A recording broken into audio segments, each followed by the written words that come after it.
We have an unidentified flying object.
What is it? Crystal, right there. There's something right there. Can you see it? No, see what? What are you talking about? It's right there. Okay, calm down. It's right there. David, it's okay. It's right there. David. It's right there.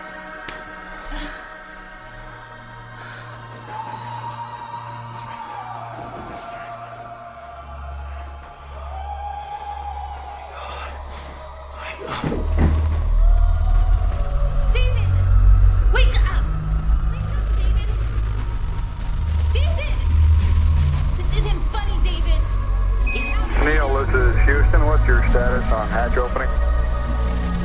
Neil, this is Houston. Lost clear. Radio check and verify TV circuit breaker in. Clear. Radio check and verify TV circuit breaker in. Roger, TV circuit breaker's in. Houston, roger. We copy and we're standing by for your TGV. I'm gonna pull it now. Houston, the Mesa came down. All right. And we're getting a picture on the TV. David! Got a good Wake picture. up! Wake Neil, we up! can see you coming down the ladder now. David! This isn't funny, David! Get But out of the surface bed! appears to be very, very fine-grained as you get close to it. I'm at the foot of the ladder. Oh my God, there's no power. The power went out. Yeah, There's no No power! power. No, you don't. Get the flashlight under the bed. Let's get out of here. I saw a ghost. There's a ghost. There's a ghost right on top of me. Come on. Let's go. Let's get out of here. Come on. Mila, come on! Come on, come on.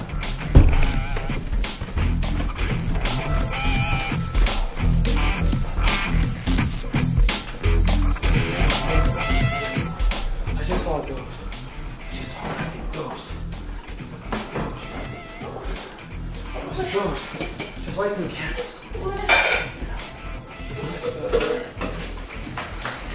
What if somebody's here, David? There's nobody here. It was a ghost. It was this woman. She was hovering right over the top of you. She was like, she was there. She was there. This freaking ghost. God. There's nobody here. There's nobody here.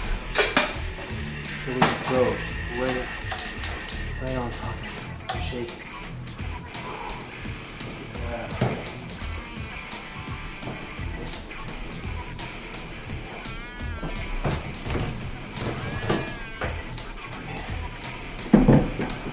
Sorry. Didn't mean to startle you. I got this feeling. There was this static that came into my body. And all of a sudden I looked and there was this woman. She was like blue. She had this like veil over her face. And she didn't even look like she was from Earth. It was so incredible. She was hovering right over top of you. I thought she was like doing something to you, or she was trying to communicate to you. Me? Yeah. Why me? I don't know. Like she was interested in you or something, but I didn't know what she was gonna do to you. But she was just a ghost, you know. It's gone now.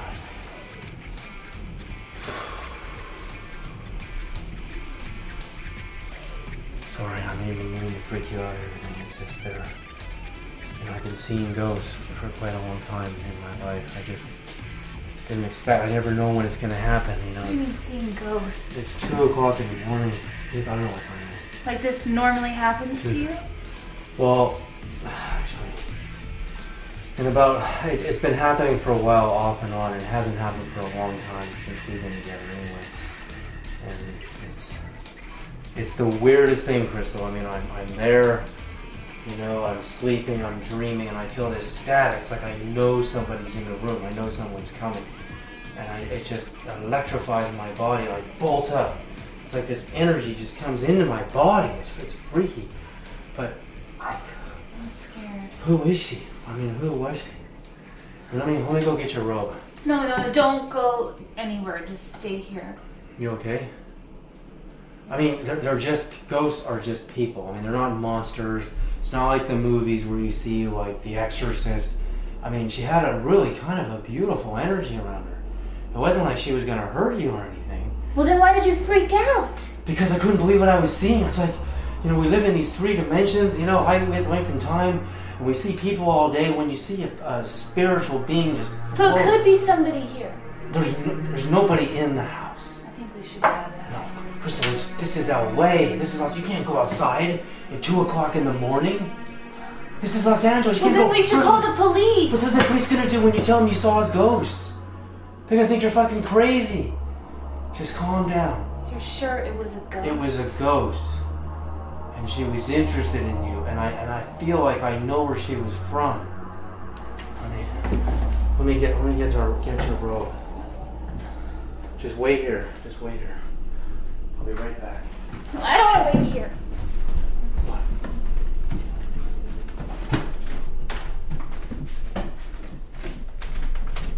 Let's get your robe.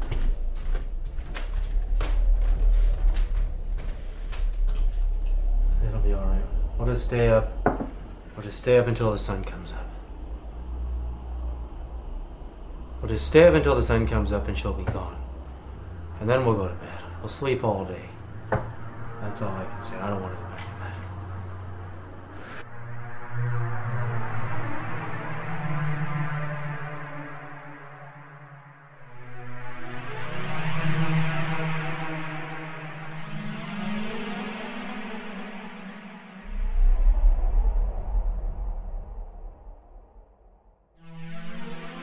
Has there ever been a historic figure or culture that has had extraterrestrial contact or origin, from your knowledge, from your vast years of study? Is there one figure who stands out above them all? All these volumes along here are classical Greek studies, and this shelf here is on Pythagoras. And there's about 50, 60 volumes on Pythagoras here. This is a biography of Pythagoras by Peter Gorman, published in England in 1979. And he records in here that the Pythagoreans in general believed that all the planets in the solar system were inhabited, the dwellers on the earth being the most backward and pernicious of the lot. The farther one went from the Earth, the more perfect the beings of the other planets and stars became. And Pythagoras and Plotinus went so far as to say that the beings who dwell in the distant Milky Way are almost disembodied intelligences and possess a very tenuous physical body. And that, as we have seen in the biography, the classic biography by a disciple of Plotinus, Jamblichus, was that Pythagoras might have been one of the superior beings who inhabited the moon or beyond. And the more intelligent beings inhabit the regions beyond the Earth, and if someone can purify his psychic vehicle, consisting of an intelligible substance akin to light, but on Earth is commingled with other elements, if he can purify that back into a superlight, he can journey to the stars and beyond to join these intelligences. This is the fundamental reason for all the purifications of the Pythagorean way of life and philosophy, to return to the ether where one can attain a cosmic divinity.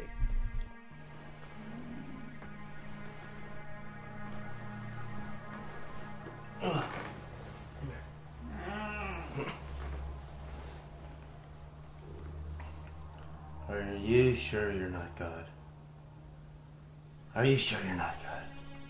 Because you sure look like it. The white hair, the name, dog, God, you know? Are you sure this isn't some kind of trick?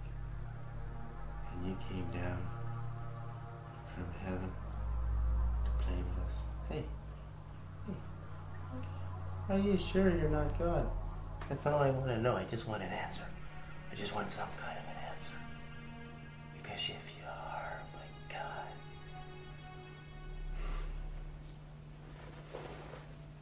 When I was 15 years old, my father introduced me to the practice of meditation, going inside myself and sitting and listening to my breath, feeling my breath, and becoming more aware. By the time I was 18, I was practicing every single day. I'm now 45 years old. Meditation is not about just trying to blank your mind out. I mean, when you go inside, the idea is to quiet down, remove yourself from all the sounds outside and the distractions, and go inwards. Jesus said in the Gospel of Thomas, "Recognize what is plain and in your sight, and that which is hidden will reveal itself to you." Meditation is about becoming more aware, not about just blanking out the mind. We start with the practice of watching the breath, something that is very ordinary. Just like Jesus says in the Gospel of Thomas, recognize what is plain. And what is plain is the sensation of breathing, of touch, the sensation of the skin. So when we meditate, we start with the awareness of the breath, and then we move over the curvature of the head, the eyeballs, the temples, the ears, very, very slowly. In fact, you can spend half an hour just exploring the curvature and the sensations in the face. And that increase of awareness, as we become more aware of our own body in the here and now, it makes us more aware on a much more profound level. The hidden, the spiritual starts to reveal itself to us. And then, through the practice of prayer and alignment with our master, or with our spiritual teacher, our deities, for me it's Jesus Christ, that aligns us to a higher power that guides us on our daily life and in our actual state of meditation. The ultimate goal of meditation is to experience the awareness of God within ourselves. Jesus said, "Seek the kingdom of heaven first, and everything else will be added unto you." Once we're in a state of communion with God and bliss, we are flooded with the joy and the rapture of the Holy Spirit, of God consciousness, and we recognize that in all things. This is the greatest form of success, to actually feel the presence of God. And if our mind becomes aware enough on a really deep level, God can begin to give us gifts and teach us.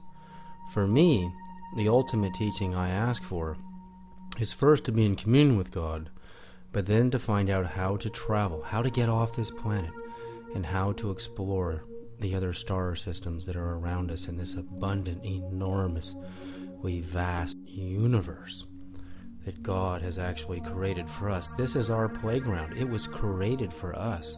But we have to find out how to get off the planet, how to attain beyond light speed propulsion travel.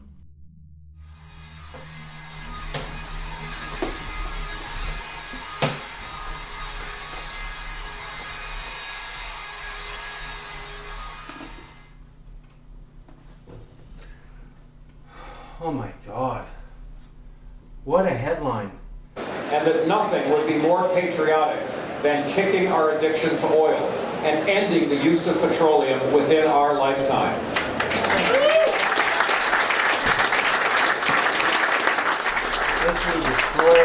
And some people would say to me, well, Terry, look, there's no question that it's important to end oil pollution and oil and our addiction. But come on, patriotic? Why is it patriotic to do that? Satisfied. If we destroy our planet, will science find a new one? Posted 12:59 p.m. EDT, September 1, 2006. By Don Stover, Popular Science, adjust font size. Popular Science, scientists are exploiting one of Einstein's predictions to find Earth-like planets around other stars. Planets that might even support Earth-like life. Let the evacuation plans begin. Look, the way to spot Earth-sized planets. Billions of dollars more in crop damage. You wouldn't think about that, but the reality is just as ozone and other air pollution attacks our lungs, it attacks plant matter. And so in the Central Valley here in California, we have farmers and the UC system that have documented that farmers lose as much as 1/3 of their crop every year to completely preventable petroleum air pollution. We have billions more in loss to our national monuments where air pollution is eating them away, and more to our forests. The list goes on, and what's the total? About $1 trillion every single year in subsidies to the richest corporations in the history of commerce. And I say that advisedly because last quarter, Chevron, a California oil company, reported over $5 billion in quarterly profits, the highest in its history. And in the same quarter, ExxonMobil reported profits of nearly $11 billion. You're not going to believe what I just read on CNN. You got to come and see this. Crystal. What? What are you doing? I need a haircut. You need a haircut. I like my hair. Yeah, Crystal. It's getting a Crystal. little far beyond. You remember what happened last night? The ghosts? What they were trying to tell me? Crystal, it's on CNN. The headlines read, if we destroy this planet, will science find us a new one? That's what they were trying to tell me. Come on, you gotta see this. Come on.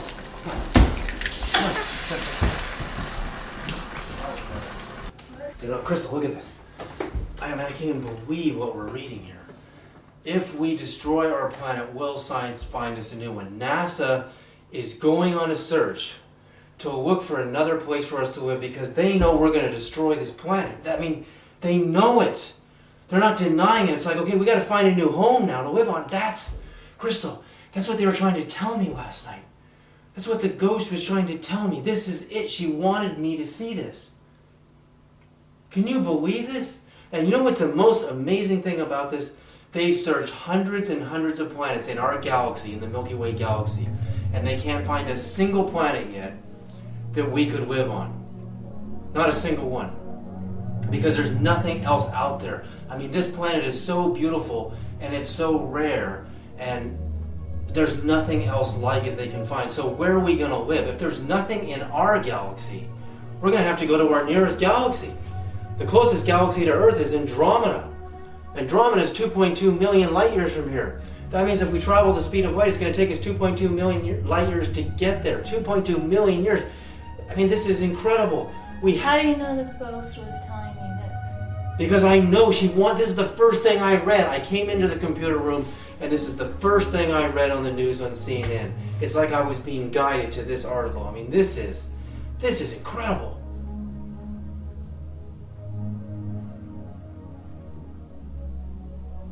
Crystal, we've got to do something about this. There's someone who's trying to communicate with us. And they're trying to tell us something. Do you think we're going to survive as a species on this planet? And what do you see the imminent danger being?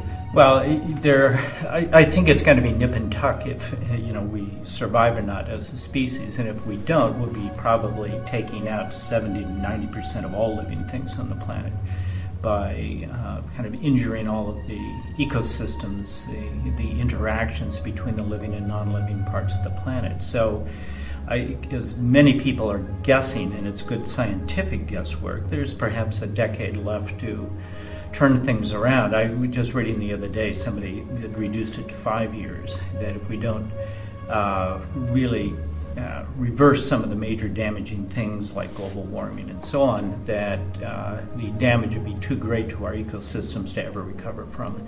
And then we'll probably begin something like a 70-year period of extinction.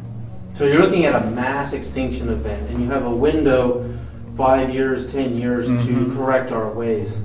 What percentage of the planet today is living using sustainable technology or non-polluting? Oh, just such a tiny percent, It's less than 1%, isn't it? Yeah, and you find a few places in Europe that are really 20 years ahead of us in the U.S. They're really getting into wind, solar, tidal power, just moving away from fossil fuels pretty quickly. And unfortunately in this culture we've had cheap oil for so long that there's been little political motivation to do anything about it. So we're really still kind of stuck with some very old technology. I mean, even in California, we just had Proposition 87, and it failed, to tax the oil companies, to fund some of the research in alternative energy.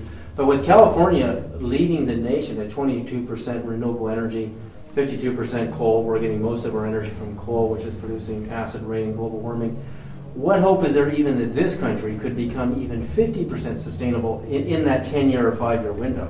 But I think the only hope is that a project much like the Manhattan Project would be instituted by a new and far-sighted president that would have not only the personal political will, but had the ability to get the people to believe the very real danger we're facing.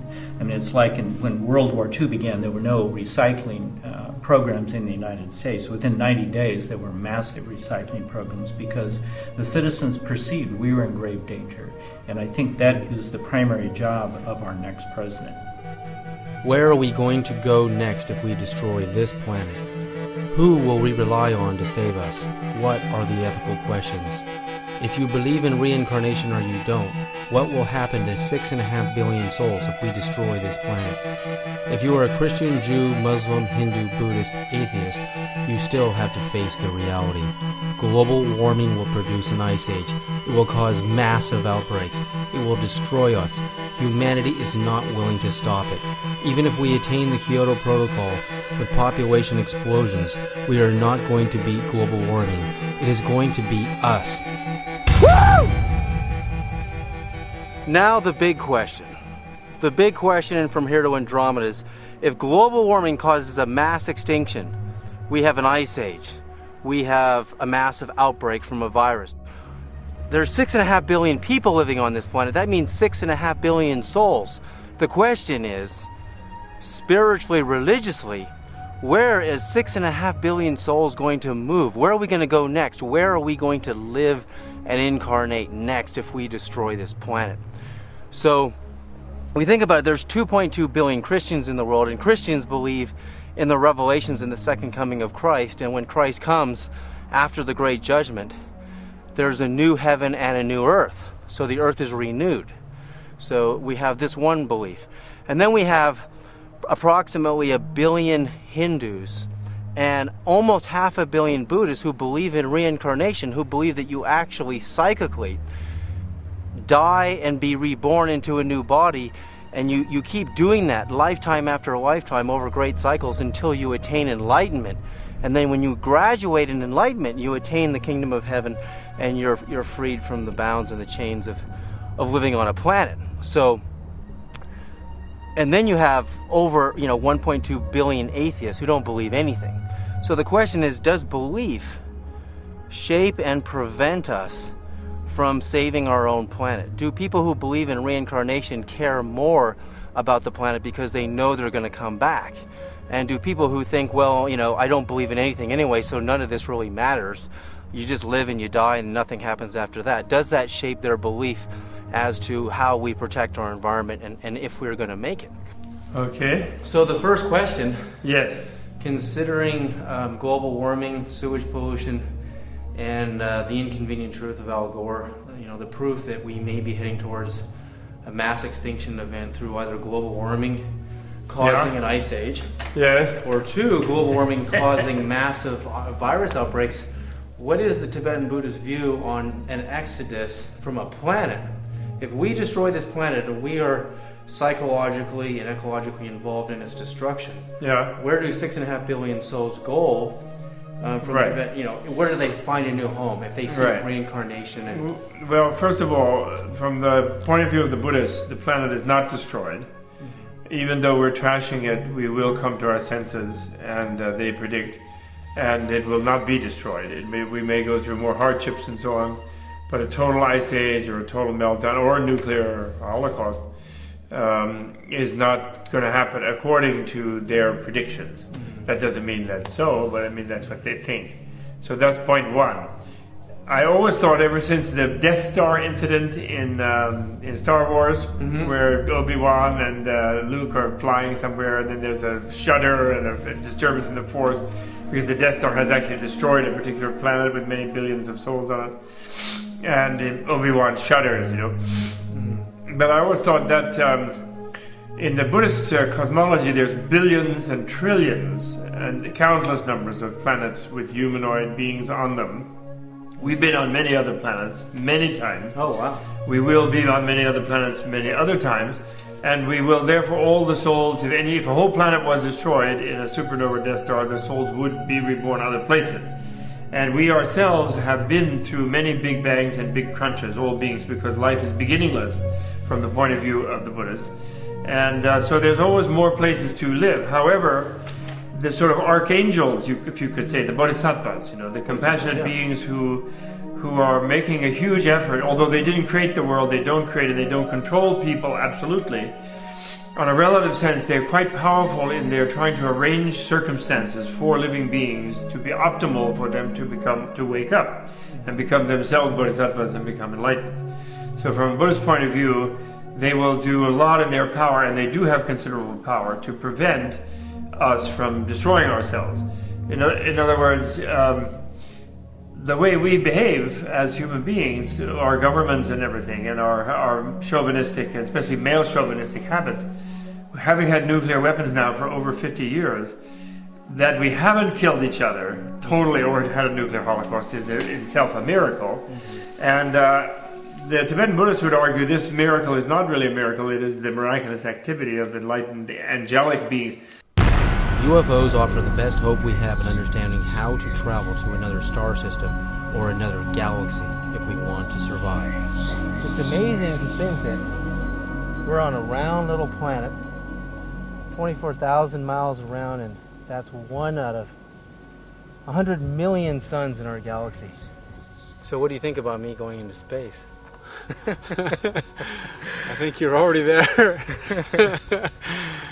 Well, obviously, I remember you when we were kids, you had a very strong inclination to be an astronaut, probably at 6, 7, 8 years old, and we used to talk about it. That's why I want to go into space, Michael.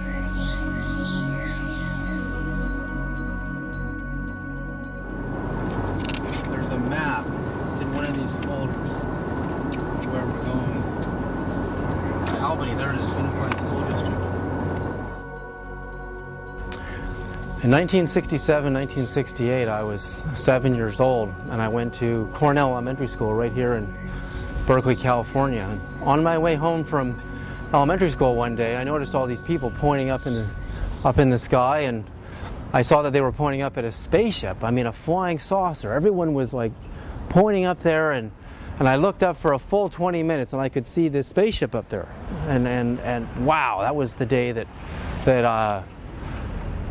my life changed. That was it. Something really incredible was about to happen. I hadn't been to my elementary school in 40 years or so, and we came, down along the fence where I used to walk home from elementary school, Crystal and I, and we walked out onto the basketball court, the asphalt. And I couldn't believe my eyes. I mean, there I was looking at this drawing. I mean, some kid named Mick, he wrote his name on the asphalt, had drawn a picture of what appears to be himself, a little boy, a human, you can see the shape of the head and the eyes, and right across from him is an extraterrestrial. I mean, it's really obvious we're looking at an extraterrestrial. It has a flat head and these big eyes, and I mean, wow. What are the odds of this? We come into this place, and the first thing I think is, who did this? How could this be happening? Are other children in this school having experiences with UFOs and extraterrestrials? Is Berkeley and Albany, California a portal where they come through on a regular basis? Was I just one of many children who were visited by extraterrestrials in Berkeley that day, that same place? I mean, I looked at that drawing and I just didn't know what to think. It was like someone was watching. I mean, the odds that we would come to visit my elementary school nearly 40 years later, since 1967, and see this was trillion to one. But then we think of where this UFO sighting actually happened. It's taken me many years to realize this, but I mean, here we are in the East Bay between Berkeley and Albany, and right up on the hill, if you point right up on the mountain, there is the Lawrence Berkeley National Lab, one of the top nuclear and defense and aerospace labs in the country, right there. And I look back and I think, this UFO sighting lasted for a full 20 minutes. A full 20 minutes that I saw. I don't know how long the other people, the crowds that were assembled, were looking at it. We're looking at a flying saucer. It looks like the Starship Enterprise up there. It's metallic, it's a saucer. It's hovering at maybe 3,500 feet, as big as a 747. I mean, who wouldn't see this? Who would not see this at the Lawrence Berkeley Lab? I mean, they have a full view, the most incredible panoramic view of the East Bay. Who would not see this? I think somebody in that lab has photographs or possibly even Super 8 film, and they have actually known about this for generations, decades, and they're hiding it from us. And why are defense labs? Why are there sightings at Roswell, the crash at Roswell? You have Los Alamos nearby. You have Trinity, the site of the first atomic bomb in 1945. We exploded the first atomic bomb in Trinity Site, New Mexico on July the 9th, 5th, 1945. And on that same day, that same week, in 1947, 2 years later, 3 UFO crashes occur on all sides of the Trinity Site. Did we tear the fabric of space-time? Is there a coincidence about the dates? I don't know. I mean, but something's happening here. Are extraterrestrials interested in following the progress of human science? I mean, why are they here in our defense labs, our military bases? Why? What is the connection? After the UFO experience, after seeing it, I remember going home and telling my mom, and I said I saw a spaceship today, and back then my brothers and I were Star Trek fans. I was a My Favorite Martian fan, watching it on TV. And my mom didn't really think much of it, but it didn't end here. For me, this was just the beginning. Because very soon after, at 8 years old, I'm starting to dream about the UFO's propulsion system. It almost seemed like someone was trying to teach me something, like how these ships work, how they move from one star system to another, and possibly how they can travel from here to Andromeda. I don't know, but physics, dreams about one set of light spinning one way and one spinning the other way in the same axis, and it kept happening. The dreams kept occurring and recurring, and I kept dreaming about it. Why am I dreaming about this? I'm only 8 years old. I don't know why, but they're trying to tell me something. Who? Who? What? Where? When? What are they trying to teach me? And then I noticed that when I started to play hide and go seek and kick the can with my friends, and I'm counting to 100. I start looking up in the sky and counting to 100, and I'm looking at the specific star system, a legendary star system. I'm looking at these 7 stars known as the Seven Sisters, or the Pleiades, and I'm looking right at them, counting to 100, and I kept doing that over and over again. Why? Why was I tuned into the Pleiades star system? What was it about that star system and the connection to my UFO experience? Hi, I'm Kylie Thorne. I'm Danny Thorne. I'm Bella Thorne. I'm Remy Thorne. Well, at first, we went outside because we wanted to see, because it wasn't raining, and the wind, it was just like a light blow, because when you're in the eye, it's not really like a storm. It's more calm and stuff. But then we started seeing these weird lights that were like green, and it was kind of like lightning. And then it was blue, and then it was lightning. And then it was red. I know. And they started flashing, and we were like, first we were inside our house, and we went outside, and it was really, really windy, like a helicopter was over you. Like, my little sister started going, ah! So it was really fun. And we were like, please let it rain, please let it rain. But then we were in the middle of the eye, which was pretty cool. And we You were saw... in the eye of the Hurricane Katrina. Yes, it was right over our lake. It was cool. Yes. Before it hit New Orleans. Yes. And so we went outside to go look at all the rain and stuff, and then it started getting too windy, so my mom said to come back inside. And then my cousin said he saw something flashing out there. So my dad went to check it out, and he started freaking out. He was, oh my god, there's lights. And so we came out, and there was green, flashing a couple times, blue, 3, and then it would be blue twice, and it'd be once red, and then it'd go in a pattern, green 3 times, blue twice, and once red. And then, it started stopping for 5 minutes. In each of the houses, it would be 1, 2, 3, 4, like that. And the first house, had, red sirens going off inside, which was really weird. And then we were like, whoa, what was that? And then it went 1, 2, and then the next house. And my mom was like, maybe it's aliens. And first I didn't believe in them. Yeah, we thought it was a joke. Right. And we were all like... And then each house started doing it. But we were one of the second houses, so we didn't get the light flashing on us. And she's like, maybe they're taking over their bodies. And I was like, yeah, right. And then we went back inside. And we went back outside because we were looking outside through the window. And it was all foggy and murky, except for this one little hole in our window was just if someone went like that, and it was all foggy and stuff. So we were looking through it, and we saw something run right past. My dad's like, there's someone in our yard, there's someone in our yard. And we were all freaking An alien? out. You think there was an alien? The figure was black. It walks like this, and its back totally was like that. It was sort of looked like a dog standing up, but it was lot taller. It was all hunched over. Did you see it, Remy? Yeah. What did he look like? Was it a... It was some black things you can't tell from a distance. We were in our house, but it ran across a lake that we had in our backyards, and it ran across it, but it was so fast we didn't even know what it exactly was. We couldn't see the exact form of it. It was just, boom, just ran. What did the UFO actually look like itself? The actual ship was... We were on the top of our house on the second floor, and we were looking at the little pole, and we saw right next to it these lights going round and round, red. And then when that whole row was done, it would go to the bottom, and then it would be red again and go around again, and then it would go back to the top. What about the structure? Metallic? It was dark. It looked because you couldn't really see anything, but when the lights were flashing off, you could see that the lights were also beaming off the surface, so it looked like a silverish metallic color, like an airplane sorta, and because you couldn't really see anything. What about the shape? The shape? It was like a dome. Yeah. It was like this, and then it had lines that. And it did different patterns, it went da, da, da, da, da, da, da, da, and it'd do it 4 times, and then it went like this, and then it went whoop, da da da. Ooh, I was crying.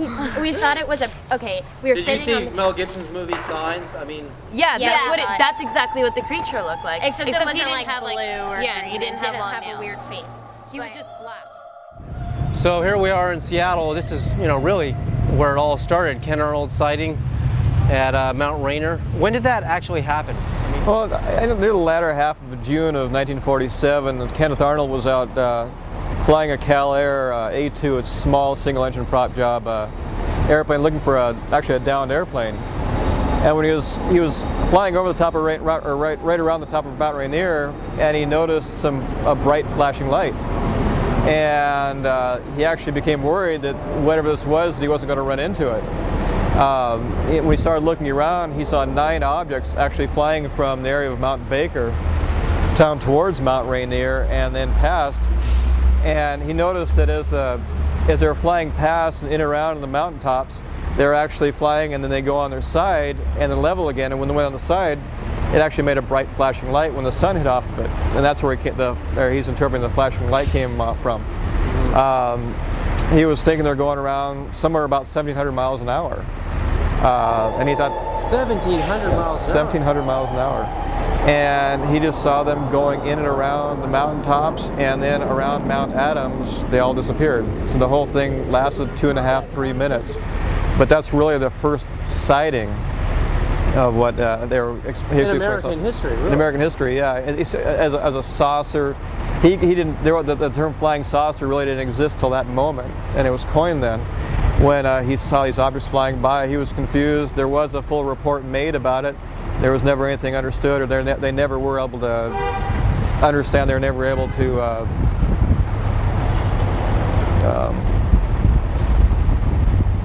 classify these objects.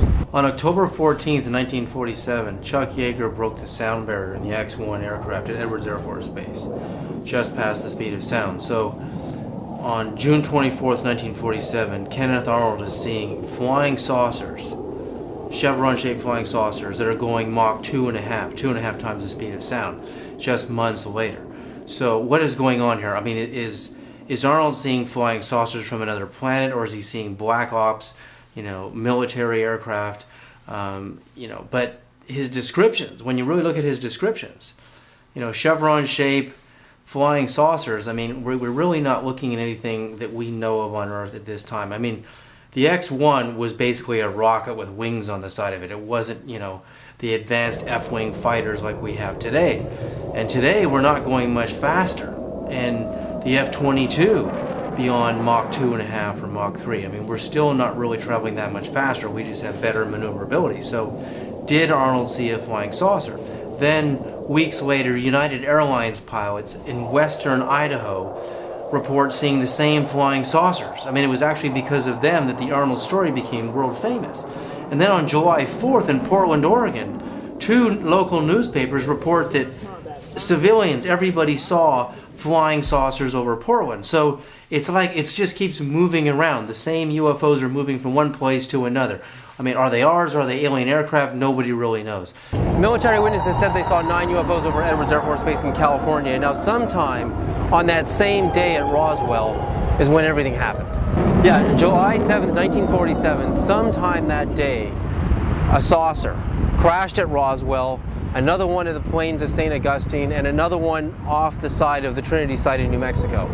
About 15 years ago, my father was hypnotized, and a gentleman by the name of Neil Hubbard from the FBI hypnotized him. They really wanted to try to get an inside view of what my father saw in relation to the debris that he looked at that my grandfather had brought home back in 1947. Now, he was 12 years old at the time, and he has a pretty good recollection, and it's been in numerous books and on different documentaries. They thought that this hypnosis might bring a new depth or new dimension to that information. In that process, over about 3 days, my father was hypnotized. My sister, Denise Marcel, was actually the person holding the camera, and they just went through the whole story, everything my father saw from moment 1 to it was all finished, and then some of the information, some of the things that happened to him afterwards, some of the stories that revolved around it. And these tapes have actually never been released. The public's never seen them. No one has ever seen these tapes before. Nobody's ever seen these tapes before, and we thought these tapes, like your grandfather, Jesse Marcel Sr. No, this is my father, Jesse Marcel Jr. Jr. And your grandfather was Major Jesse Marcel. Major Jesse Marcel. So he was a major in the Air Force. Right. He was actually, major in the Air Force. My grandfather. And he was the first person to. And I wish I said, actually, he was a major in the Army. My grandpa was a major in the Army. My father, who ended up having a military career, at the time was 12 years old back in 1947.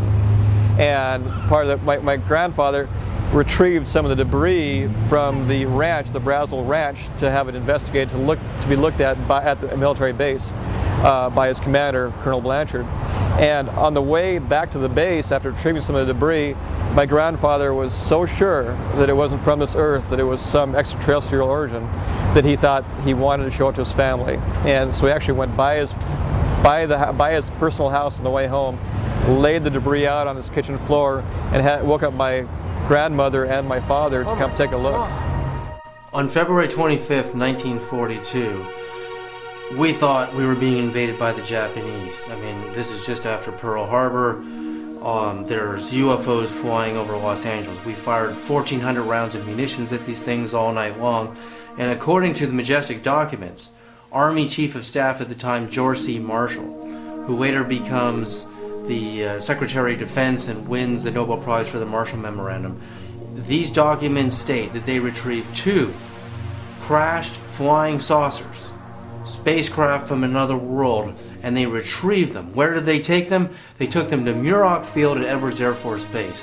So there's something about this incident that suggests that at Edwards Air Force Base today, what is called Edwards Air Force Base today, Muroc Field back in 1942, they were reverse engineering alien spacecraft. In 1958, Gordon Cooper testified. He testified on film that he and his crew witnessed this, that a flying saucer lands at Muroc Field, Edwards Air Force Base, and sits there on the runway. They filmed this thing in the dry lake bed, and then it just takes off. Why would a flying saucer land in an unfriendly military environment?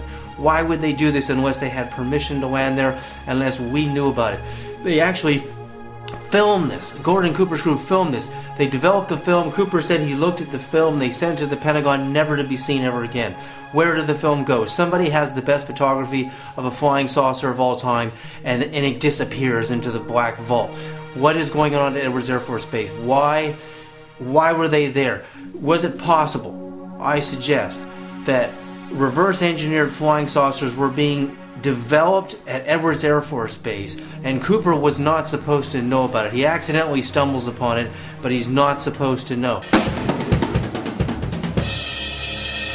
The X-15 was the fastest aircraft in the world. In fact, if it were around today, it would break all the records today. Between 1960 and 1962, just a few years after Gordon Cooper testified that they filmed a UFO landing at Edwards Air Force Base, Major Bob White, the fastest man alive, the first man to go Mach 4, 5, and 6, who broke all the speed records, and then he also holds the highest altitude record in the X-15, testifies in Time magazine on July 27, 1962. He testifies that he's flying the X-15, he's going Mach 6, and there's a UFO right outside of his window. A rectangular-shaped UFO, silvery gray, that's cruising along right next to him. Who else could it be? It's not the Japanese, it's not the Chinese, it's not the Russians. They're not flying aircraft over Edwards Air Force Base. We're the fastest people on the planet. Major Bob White is the fastest man alive. And he said there are things out there. There absolutely is, over his voice radio on the intercom. So here we have again another expert witness at Edwards Air Force Base testifying that UFOs are real in Time magazine. I mean, what can we say to this? Who can argue case point after case point at Edwards Air Force Base that UFOs are pursuing and following the progress of our aviation and space technology?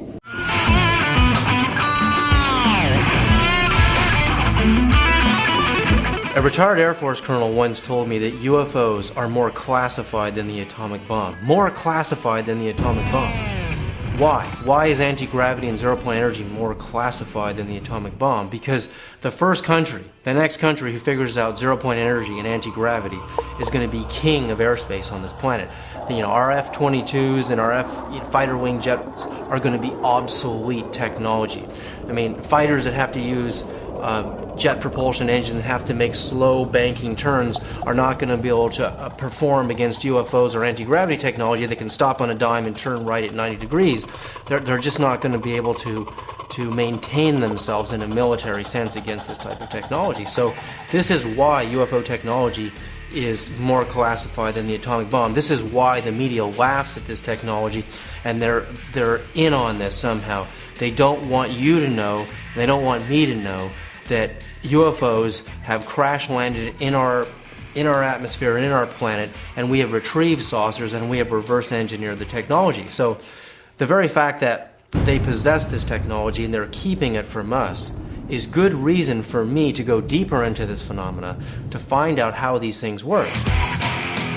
ever since I was a little kid at Berkeley in California, when I started to receive visions of how the flying saucer propulsion systems were working, I started to look at footage of UFOs, look at video footage of UFOs, still photos of UFOs, and I could see over time, this has taken me over 25 years to figure out exactly how these flying saucers were working, right down to the actual designs, the actual blueprints.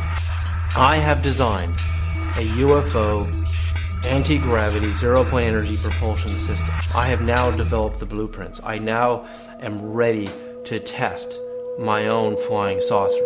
If I want to get from here to Andromeda, if I want to travel from Earth to another galaxy, to another star system, I have to find out how these things work myself. What's wrong? You got a nice phone call? Yeah, I did.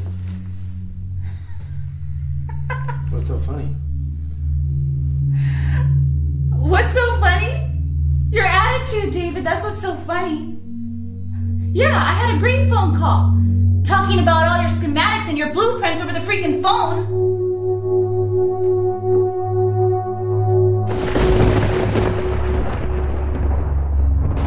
Do you believe that anti-gravity is more classified than the atomic bomb? Affirmative, it is definitely classified. Did Kennedy ever make an inquiry into the Roswell incident? Kennedy was fascinated with the Roswell projects. He'd heard about it.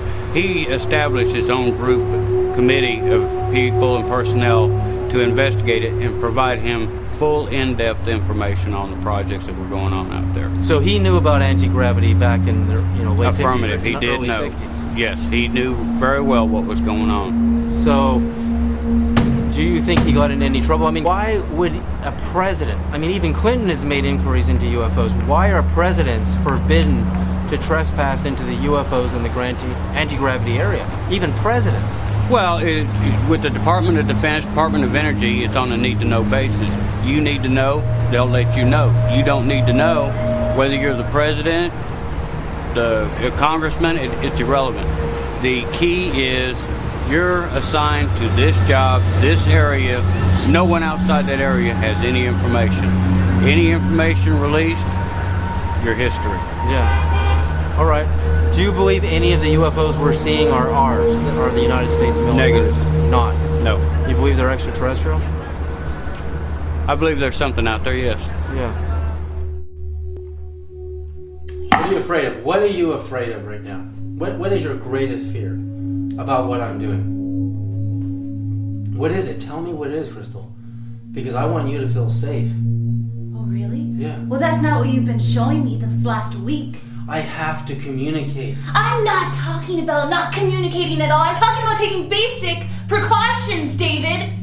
Okay? What are basic precautions? The phone and the email are not basic precautions of communication. If I can't Those are open to the world. But if I can't talk on the phone and the internet, how do I talk?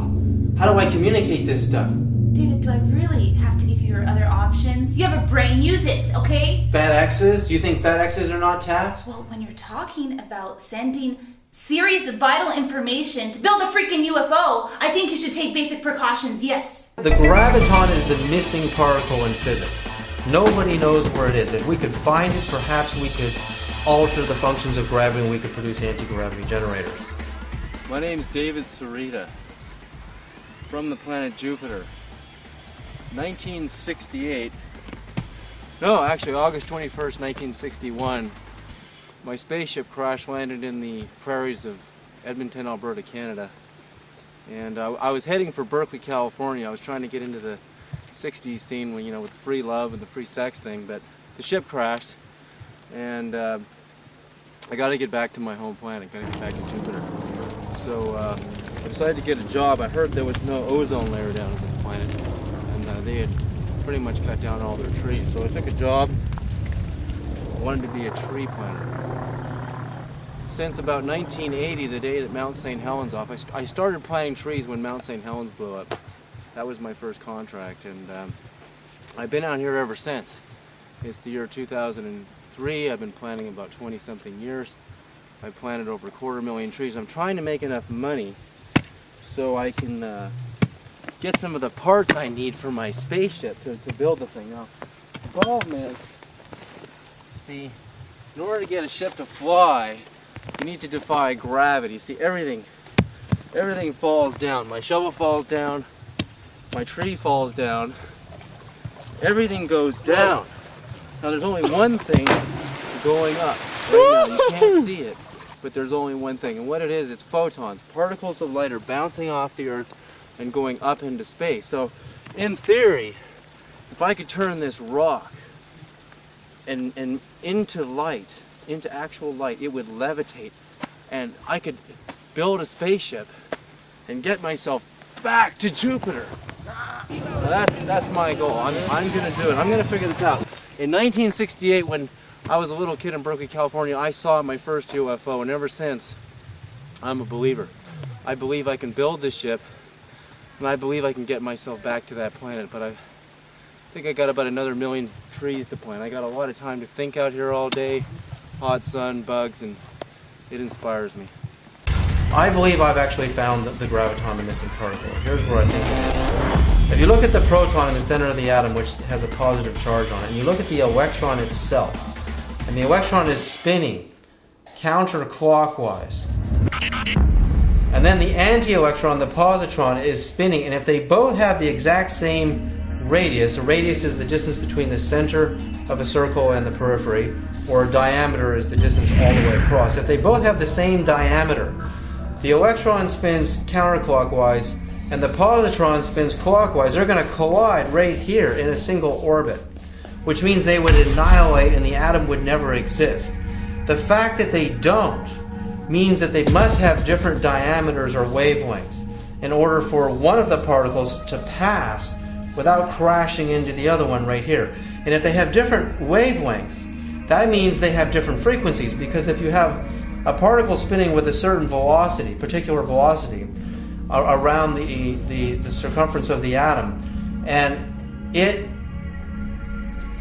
one of them has a shorter diameter than the other. The one in the shorter diameter is going to be spinning in a higher frequency around the atom than the one with the longer wavelength. It's going to make the longer wavelength is going to make less orbits per second than the shorter wavelength one, which would mean there is a differential or difference between the electron-anti-electron pair in actual energy. Because when you convert the frequency of a particle wave function into actual energy through a Max Planck formula, energy is equal to HF. You'll find that frequency transfers, wave function transfers into actual energy. So that means that between the particle-antiparticle pairs, there's a differential or leftover energy. And that leftover energy would be so weak, it would be such a small amount of energy and so weak it would be almost indetectable, which is why I believe physicists have not actually discovered it today. And if we actually look at actual photographs of electron-anti-electron pairs taken in bubble chambers, we can see by looking at them that both of them actually have different wavelengths. They have different wave diameters, which means that I'm right. There is actually a differential or leftover energy between the two pairs. And that, I believe, is the reason for, in UFO generating systems, why you have one field spinning clockwise and one field spinning anti-clockwise. And it did different patterns, like it went and it'd do it like 4 times, and then it went like this, and then it went like that. In crop circles, you have one lay of grass spinning clockwise and one lay of grass spinning anti-clockwise. I'm Barbara Lamb, and I have been researching crop circles in England since 1990. So at this point, I've had 16 consecutive summers of crop circle research in England. I've been into literally hundreds of crop circles during those years, and I am particularly interested in the lay of the crops right down there on the ground, as well as the overhead view of the crop circles. In this particular crop circle in early August in a place called Garsington, Oxfordshire, England, it was a very interesting spiraling of the crop, the wheat crop. You've got this portion spiraling along in a raised aspect, this is spiraling in a counterclockwise direction. But in the center of that portion of the circle, the crop is spiraling in a clockwise direction. And around the raised ridge, this crop circle is spiraling in a clockwise. So you have clockwise, counterclockwise, and clockwise again, all in the same circle of a larger formation. In this crop circle, formed the night of July 27th, 2005, at a place called Avebury Manor in Wiltshire County, England, was this extraordinary formation, which is called a quinquux or quintuplet formation, with the center circle and the 4 satellite circles and even more satellite circles, all in very even proportion. The extraordinary feature about this on the ground is that in the center circle, the wheat is laid perfectly, evenly in a clockwise direction. However, there's also a band of other circles laid within that very same circle, and these 19 circles are laid in a counterclockwise direction.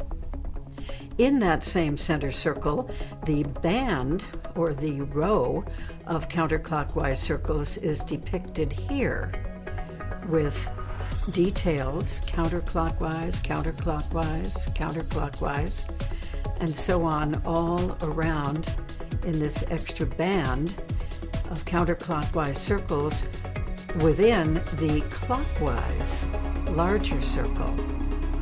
If we look at this first crop circle, we can see that this literally looks like a flying saucer. I mean, it's disc shape, it has this three-dimensional quality, and as we look inside of it, we can see it's almost as if a lid is lifted off the top of the saucer to reveal what is inside.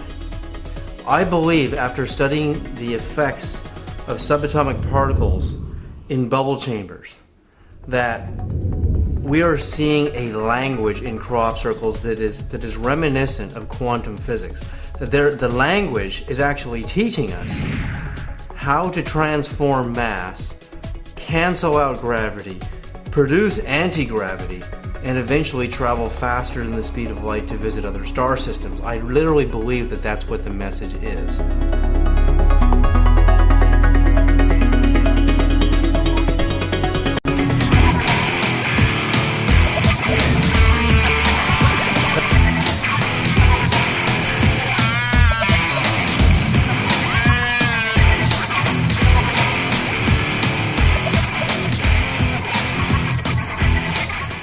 In crop circles, you have one lay of grass spinning clockwise and one lay of grass spinning anti-clockwise. The dual function is always there. But the differential, right in here, the differential, one is higher in frequency than the other, is where I believe the graviton actually is. Have you ever thought of actually building a craft itself that could levitate? Oh, yes. Actually, I have a lot of ideas on that. I think the potential in that is pretty high.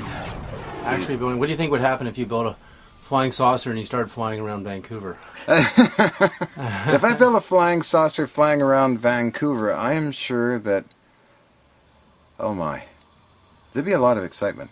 Oh, yeah. I mean, big excitement. And probably the police and everybody else again would be chasing me down. Well, they would think it's extraterrestrials. And they might start shooting at me. They might start shooting at you, and then they'd find out it's you. Oh my God, it's John. It's John, and what do we do now? He actually did it. John Kenneth Hutchison actually built a flying saucer. I think the realm of it is quite probable, since I was studying some of the older experiments done by T. Brown, Podolinoff, and those folks. And what's interesting about Podolinoff is that the anti-gravity effects seem to go right down to the Earth all the way up to an unknown area. Has anybody ever threatened your life? I mean, as far as like trying to possess what you have here, I mean, seeing it as a threat.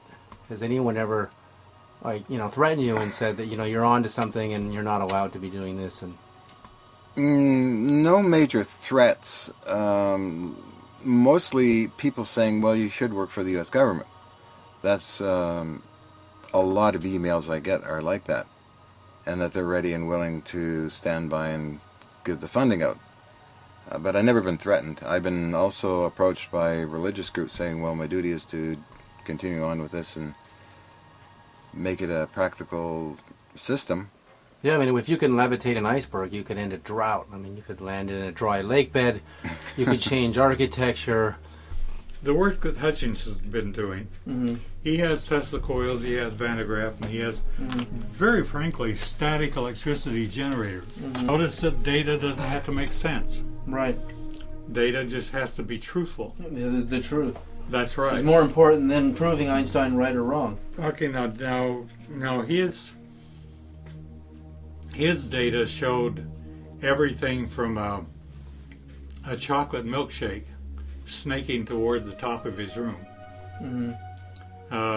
to bowling balls floating in the air. To I have all his data, and I've been following it. I am a senior scientist from Lockheed Martin. I have been a senior research engineer for Howard Hughes, Texas Instruments. Nevertheless, we've been working for some time now in order to determine where the next energy levels are going to come from. Now by that I mean we aren't talking about wind or solar or even atomic. We have other formats of energy that we've theoretically proven that are available. Not only that, but there have been significant developments, and many times the things that we look at and call UFOs are really some of the developments that we've been involved with. That Lockheed has been involved with?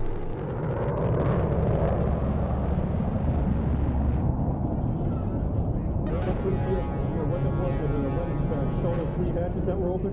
Looks pretty good to us down.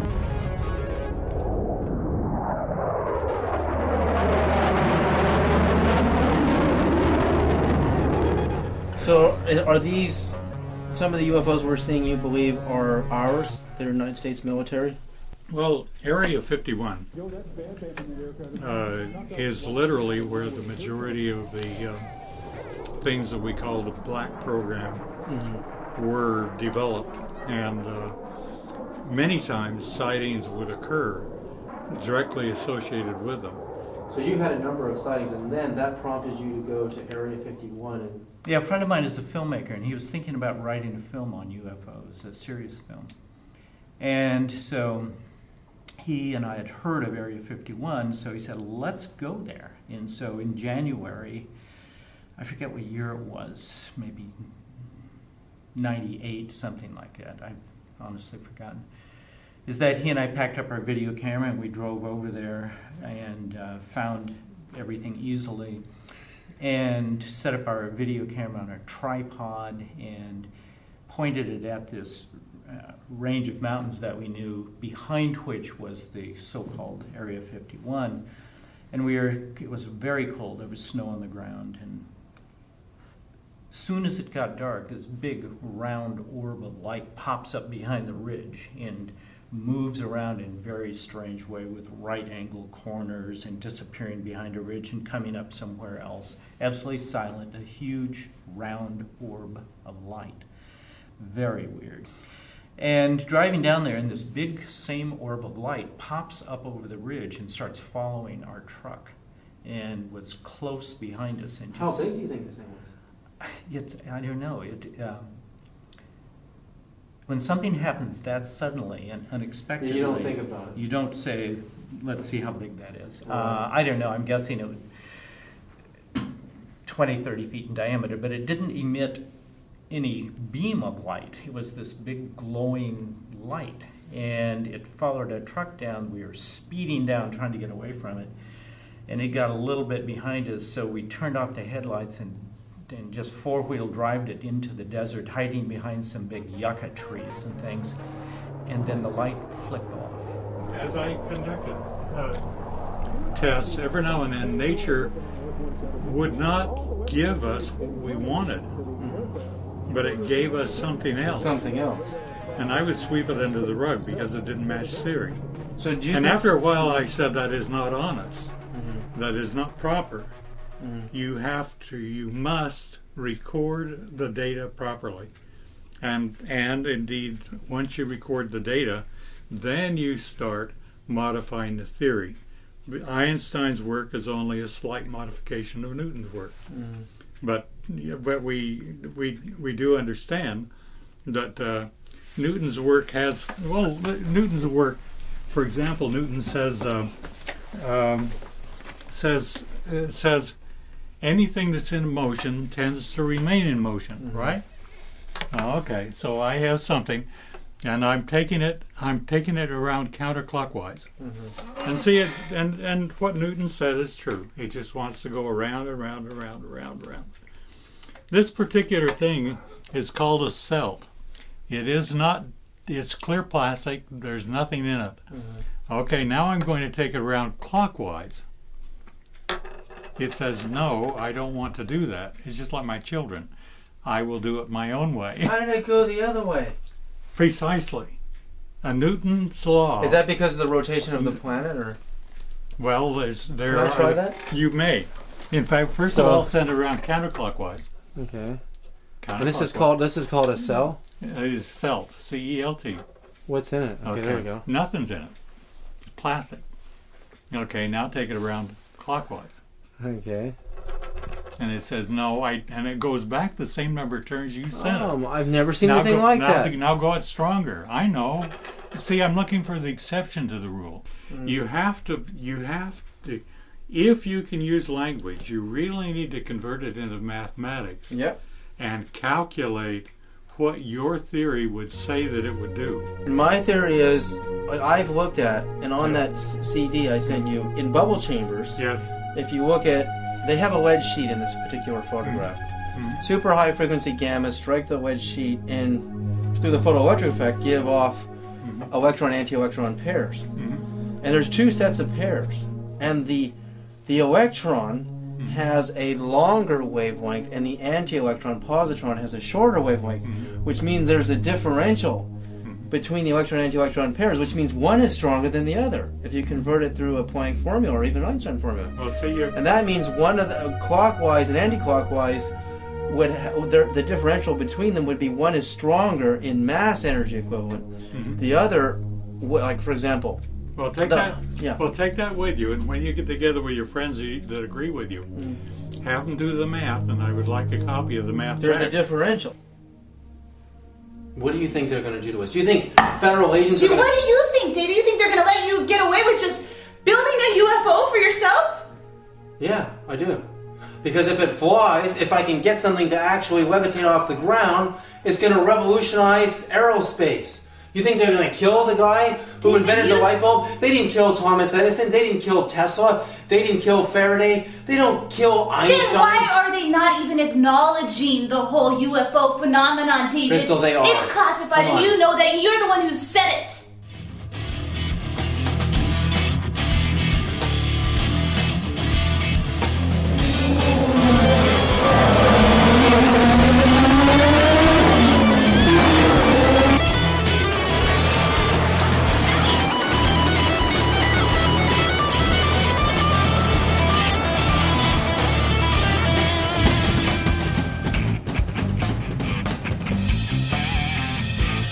Tell me about your trip at Shasta. Something happened to you up there. Come to Mount Shasta. It was just as clear. It was like Om Shasta, Om Shasta. It was calling me. And I had to go. I just jumped in the car and headed to Mount Shasta. You heard a voice, or you just had a feeling? A feeling. No, it wasn't a voice. I mean, I didn't hear a voice. I just kept thinking about it. Kept thinking about Mount Shasta. It just all of a sudden, I couldn't, stop hearing the word. It was like Om Shasta, Om Shasta. When I arrived, it was about 3 o'clock in the morning. and it was just, you know, a full moon night, and it was just, you know, this, you know, moonlight is. Were you alone, or were you with No, someone? I was with a friend. We drove. I was with a lady friend, and we were on a journey, and we both were just had to go to Mount Shasta. And something we agreed on that, hey, I feel the same thing. I want to go to Mount Shasta. So we got there. She stayed in the car. I got out of the car, and I went over and I sat down. And I was sitting in like a, you know, yoga position, and I was just sort of sitting there going, you know, sort of doing some mantras, you know, just sort of calling in the elements, you know, Om Shasta. And I was playing with this Om Shasta thing, and I was like, you know, calling the earth, wind, fire, and water, breathing deep, you know, these elements, and getting in touch with the energy and, you know, and the atmosphere, you know, just the whole aura that was happening. And I was sitting in this radiant light, and then the next thing you know, I was, you know, as I closed my eyes, and then when I opened my eyes, it was like this beam of light. I mean, you know, I could see a circle of light around me. It was different than the silver, glowing, illuminating moonlight. So, and this is like a beam of light. I mean, you're talking about there's, you know, millions of stars up there. There's a bright moon, and there's a beam of light, and you're actually inside of the beam. I mean, is this thing coming from a spaceship? Is it from a spiritual being? Is it interdimensional? Can you see it with your eyes open, or is it inside of your mind? I mean, what's going on? Is this? You know, what did you think it was? And I looked up because I could see the peripheral. It was like, you know, actually created like a ring around me. You know what I mean? I could see like a glowing ring around me from the beam of light coming down and, you know, touching the earth, and it was just like, you know, just penetrating, just passing through me. And I looked up, and it was coming from straight above. At the time, you know, I mean, I've never actually witnessed a UFO. I mean, that to me is I call it unidentified flying light, UFL. But it was like light coming from some source, and I imagine it coming from like my source star. You know, somewhere in the heavens is a star that shines on me. Like right now, the sunlight is shining right on me. But this was not just the moonlight. This was a different light source that was coming in, and it was more like a golden yellow. Yeah, I felt inspired. I mean, from that moment on, that triggered another, activation kind of for me. You know what I mean? It was like after returning back, I just got real prolific, and I was doing a lot of writing. I was on a camping trip with my girlfriend at the time, and we were camped up in what's known as the upper meadow at Lake Shasta. And we were sitting there around the campfire. Then from the northwest, from the mountain peaks, came these three craft. I mean, from nowhere. They just shot up right in front of us, came to a dead stop instantaneously, and just hovered there. Sat there for a good minute and a half. I don't know, plus or minus, who knows how long. It seems like forever when you're sitting there looking at it. And then all of a sudden when they left, they were like in a small V formation. And then when they left, they took off to their left, so that means they would have been headed in an eastward direction, and just shot off on a 90-degree angle instantaneously. You know, say from 0 to 1,000 miles an hour, just coming off the top of my head from what it would seem like, and nothing flat. They were spherical in shape. They did have lights. I kind of really remember the blue ones. Definitely not FAA lights. I'm totally familiar with that. I'm a pilot, certified in 22 different types of aircraft, so I'm very familiar with helicopters and fixed-wing aircraft, and as so far as what they can do, in particular in maneuvering. And there is nothing I've ever seen or heard of or read about that can maneuver from 0 to an unknown amount of speed off on angles like in 90 degrees. And these three did that. They sat there for a good minute, maybe even a little bit longer, before they took off. And they kind of they made a left turn in formation, and it was just instant. It was 90-degree turn and nothing flat, without starting up, without. I take and compare that to a car. Not too terribly long ago, I drove one of the new Bentley sport cars, 550 horsepower, a little two-seated car, and they boasted on the fact that that car can do 0 to 60 in 3 seconds. If a car on the ground can do 0 to 60 in 3 seconds, fighting the forces that hold it back in aerodynamics and in gravity. Imagine a craft doing from 0 to 1,000 miles an hour, and instantly, right now, bang. Can you even begin to picture sitting in a car and going from a dead stop to 60 instantaneously with no time lost in between? The thought is, mind-boggling. I believe it. I saw it. Inertia is the enemy of movement. Anywhere you want to move, you encounter inertia. In physics, inertia is both a body in motion and the tendency of a body to resist acceleration. So inertia is the number one problem to move from here to Andromeda, to go to the speed of light and beyond.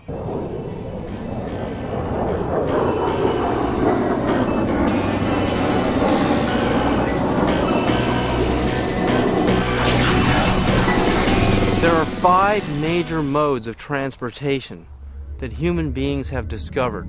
We actually haven't discovered the 5th. We've discovered 4. And the first is we propel in our land vehicles, our cars.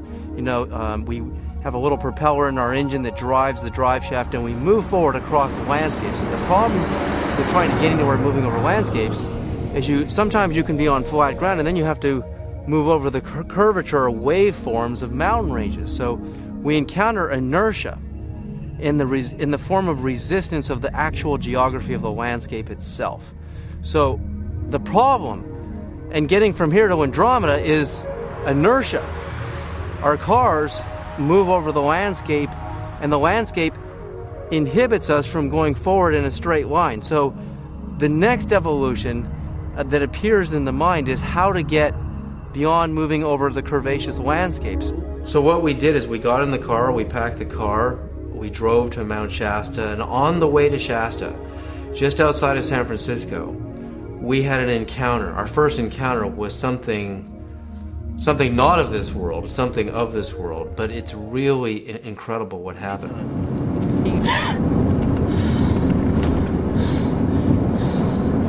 What's wrong, Crystal? They're all over the place. What are they?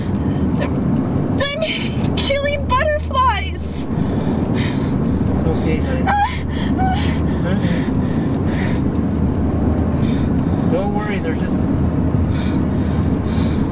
gonna go back to the fairy kingdom. What are you talking about?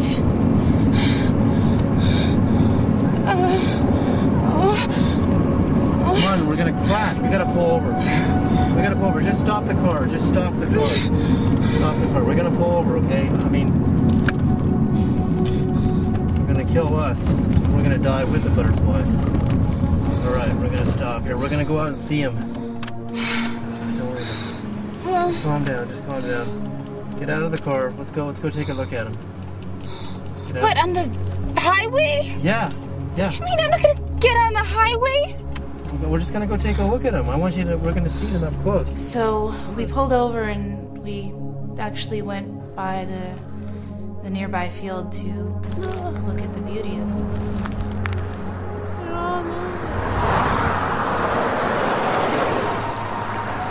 I don't know, I just felt horrible killing them. Not only am I here in a car filled with gas, polluting the world, but also I'm killing these fragile, beautiful little insects who are just trying to get across the road to go pollinate some flowering plants, and it just really broke my heart, and I couldn't handle it anymore. I just had to pull over. I just couldn't handle seeing all these butterflies being smashed and their guts gushed out everywhere on the windshield because of me. There's 28,000 species of butterflies around the world. Butterfly fossils are rare. They go back 130 million years ago to when there were dinosaurs in the Cretaceous period. So it's amazing to think of how old and how strong butterflies really are to be able to survive the second most extensive mass extinction period in the history of Earth. Butterflies and bees are extremely important when it comes to pollinating our foods, like the nuts, almonds, and avocados and oranges. I mean, if we don't have butterflies and bees, and if we just keep on killing them wherever they are, then how are we going to eat? And after I saw Crystal's amazing sensitivity to these little butterflies, I mean, to me it was nothing. I'm crashing into butterflies, and you know, we do this in our cars. We hit bugs, all the time, and I never really think about it. But actually, the Buddhist monks believe that you should be kind and considerate even to little worms. Butterflies, definitely. To lose them means we lose everything. We have to become as sensitive as Crystal is to survive on this planet. Well, it was really strange because I was talking to a friend of mine because we were doing a group meditation prayer for everyone that got hit in Katrina before it actually happened, right before it was hitting them. And I was on the phone in the love seat looking out of my little window, and the angle that I was at, I would not have been able to see out the window in any other place in the house. It was just the perfect angle to look out this little window. And as I was looking out, I saw this bright light that was about that big. And it was just kind of fluttering like this, and it would like hover for a little bit, and then it would skip and then hover a little bit there, and it was like staying in that one little area of the window where I could see it. And I was going to mention something, but I was like, oh, that's probably just some sort of insect or something. And when I got off the phone, I told David about it, and he said there's no fireflies in LA, and they don't move around like that. They more like zip around. And this was clearly like jumping and then hovering, and it was really bright and large. So apparently it was a fairy. Was it glowing?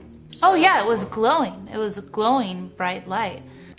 I couldn't stop thinking about Hinton's experience with the pillar of light, that came down over Mount Shasta, because it reminds me of the book of Exodus, where Moses is leading the Jewish people away from captivity from the Egyptians, and he's freeing them. And God, he says, lit their way with this pillar of fire, this pillar of light that lit their path so they could escape even in the middle of the night. In fact, pillars of fire, pillars of light have appeared in crop circles. People have seen them in the middle of the night when crop circles are manifesting. And also I saw a photograph in a small town in Colorado where everybody saw this pillar of light come down over the mountains in the middle of the night, and nobody knew where it was coming from. It wasn't coming from an aircraft. So the idea that there may be a connection to angels and God and these pillars of light, I wanted to take Crystal and I and Nuala to Mount Shasta to see what we could find out, to see if we could have an encounter, to see if miraculously we could be saved from this planet. We could just be beamed up on a giant spaceship and taken to Andromeda to look for our new home. And I really don't believe that humanity is going to survive global warming and its own mass extinction. I'm very pessimistic at this point. There's not enough people who are willing to make the changes. So, for me, this was a serious attempt to try to make contact with God, with extraterrestrials, to find out how we could get off the planet. What's going on, Mister? What's going to happen at Shasta? Are we going to see any spaceships? Are we going to get beamed up? Or are we going to just be left down on this planet Earth? Now we actually, we're looking at the map, we're really, making our trip. We're planning on going up Mount Shasta, and I bought this super high-powered flashlight. The intention is to get out of the car on the top of the mountain and use the flashlight to, beam it up in the sky and make contact, to let the extraterrestrials know, to let the angels know, God, whoever's up there, that we're here, and we want them to come down and beam us up and take us aboard the ship. I know that sounds crazy, but I'm serious about this.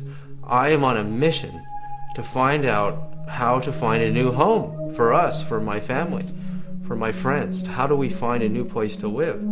Because we're not going to make it. We're really not going to survive down here on Earth. I'm convinced we are not going to make it. This planet is finished. And so for me, this is a really powerful moment. I'm really, I really want this contact to happen. So we go up the mountain, we're driving up the mountain, I'm actually getting scared. There's actually some fear. I'm actually afraid. And I think, with Crystal, there's a little bit of fear too. I don't know. In fact, at one point when I asked her to get out of the car, I'm like, I'm serious. I mean, we're going to call down these ships. And I don't think she wanted to go. It seemed like she didn't really understand that, Crystal, it's like we're packing our bags. We're going to Andromeda now. You, me, and Noah, we're on our way to another galaxy. And if you think about if that beam actually came down to pick us up, would she have ran? Would I have had to go by myself? I don't know, but it's like that moment when we were outside, before the moon was rising, you could see this silhouette of Mount Shasta in the dark. And I really felt like somebody out there really knew, that God knew that we had made this intention to attain this goal. And we went through the motions all night. We shined the flashlights up in the sky, and hours went by. And it was actually quite comfortable. It wasn't even cold up there. Nothing happened. Nothing happened.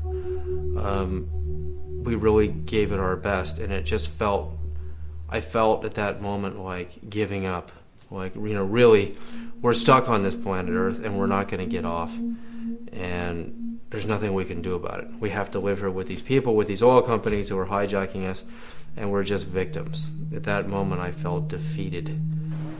The second revolution in human transportation was moving across the Atlantic Ocean and the Pacific Ocean. A flat surface, you get in a boat, and you either use the wind power and you propel forward using the wind, and you're limited to the speed of the wind, or again you use a propeller drive shaft engine that propels at the back of the boat and fires out this thrust, and forward you go. But as you're going forward, what happens is the boat impedes upon the water. The water, which is a wave structure, pushes on the boat and makes the boat heavier. Water is the greatest way to explain Einstein's problem of reaching the speed of light, because everything else falls in the same fashion. You can actually see this happening. When you look at the front of the boat, it's pushing against the water, and the water is hitting the boat, and it's slowing it down. So what happens is the boat gets heavier. It actually weighs more. Its mass is increasing the faster it goes, because what it's pushing through is making it heavier. So when you have to apply more energy in the form of propulsion to go faster forward, and you go faster forward, the water makes you heavier and heavier and heavier, and pretty soon, when you really start accelerating the boat becomes so unstable, and it starts to shake and bashes against the waves, and the waves eventually crush the boat. Their mass is so great, as the boat is encountering that inertia, the waves will destroy the boat. So you can only go so fast through the water. NASA has already proven the goal of living sustainably in space. The International Space Station uses solar power, solar panels, hydrogen fuel cells. They collect their own water. They recycle their own waste. If they can do it in space, we can do it on Earth. We can copy them and build our homes and our vehicles exactly the same way.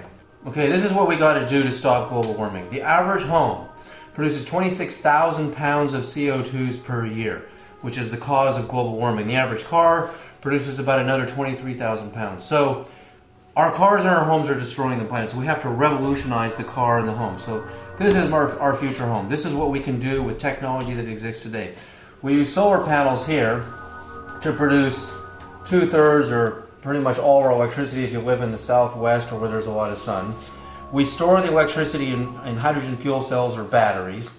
We can use wind to assist our electricity for our house, so you can have a little wind turbine up on your house. And then you use the electricity to run all of our lights, and we use energy efficient appliances, and we have these big windows here to let a lot of sun in. And then we can use these European solar hot water tubes that can heat hot water to 180 degrees. And that hot water gets stored in our hot water furnace, and we can pump it into our floors at night in the wintertime to keep the floors warm, so the heat radiates off the floor. So we've cut down on our heating costs, we've got free electricity, and here all of the roof architecture is designed to capture rainwater. The rainwater flows underground through this tube into this giant cistern where we can collect thousands of gallons of water. So we don't need to be wasting water. Water is falling from the sky. And if you live where there's snow, you just collect the snow melt.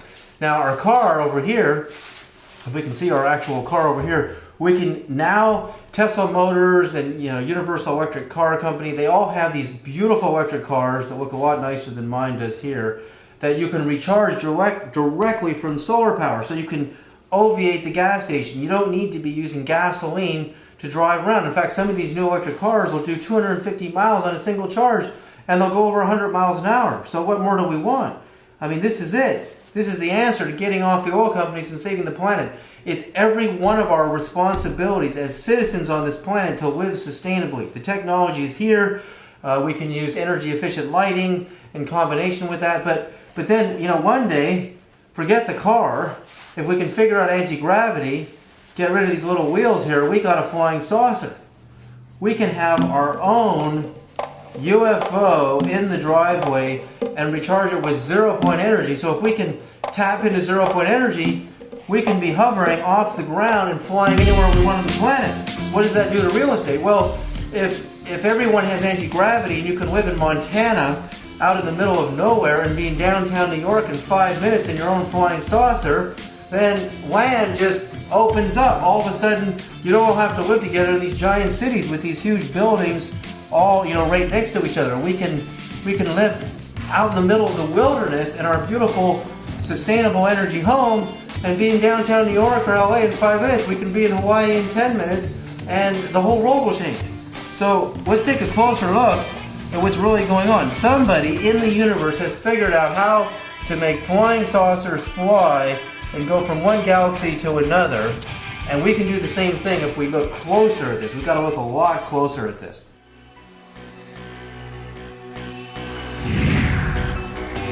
Wormholes are not feasible. They're pie-in-the-sky physics. A wormhole requires the negative energy, a negative energy deficit of 100 million suns for an entire year. There are 100 million suns in the Milky Way galaxy, our whole galaxy. You have to extract all of their negative energy for a whole year to make one wormhole big enough to fit a quarter through. What civilization is going to access all of that energy to make one wormhole to fit a quarter through? And if you want to fit your whole body through the wormhole, and then your whole family, and teleport to another dimension, you're going to need the negative energy of multiple galaxies. This is not how they are doing it. This is like a caveman banging his head against the wall and saying, I'm going to get through the other side of that wall if I have to smash my way through it. Wormholes don't work. Wake up, people. You have to find out how this is happening. We have to find out how to get to Andromeda, and we're never going to get there with drawing pictures of wormholes and telling ourselves that we have to attain the negative energy of hundreds of millions of suns. This is not how they are doing it. They are doing it by transforming the mass of their spacecrafts, and they're getting out of space. A lot of people are doing nothing more than getting huge quantities of mass and see if they can get a gravity wave to cause things to move. Mm-hmm. Well, that isn't what we're talking about at all. Mm-hmm. So I wondered if gravity could be related to its cousin magnetism. Mm-hmm. And so I found that when I take two magnets together, I have some neodymiums around here that I'm actually afraid of. They're so strong. They can danger you. Mm. But anyhow, you take a magnet, you go to put them together and they go clunk, right? Mm. But you take one of them, move it around, and all of a sudden it doesn't want to go together. The repulsive. So I got I ordered one at $5,000 a piece. Wow. with a 1/4-inch hole through between both of them, and I put a brass bolt and I tightened them down, forcing them together. Mm-hmm. And then I put them together in a thing that looks kind of like a rock. Mm-hmm. Okay, and then I got another one that didn't have magnets in it. Mm-hmm. And Galileo, in all his endeavors, he went up to the Leaning Tower of Pisa and he dropped a big rock and a small rock. Mm-hmm.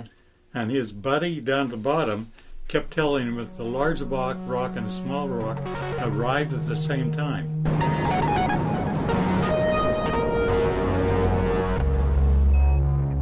Well, in my left hand I have a feather. In my right hand a hammer. And I guess one of the reasons we got here today was because of a gentleman named Galileo a long time ago who made a rather significant discovery about falling objects in gravity fields. And we thought that where would be a better place to confirm his findings than on the moon. And so we thought we'd try it here for you.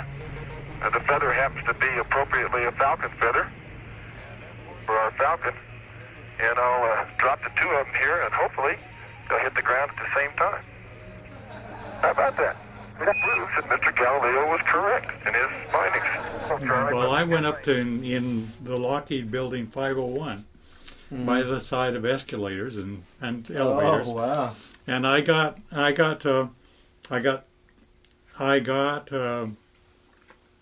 9 guys that were not educated and didn't have pre opinions on anything, and I dropped my 2 rocks, and I said, "What I would like you to do is," I told them, "what I would like you to do is I would like you to take whichever one arrives first, get it in your hand, and when I come down the elevator, hand it to me."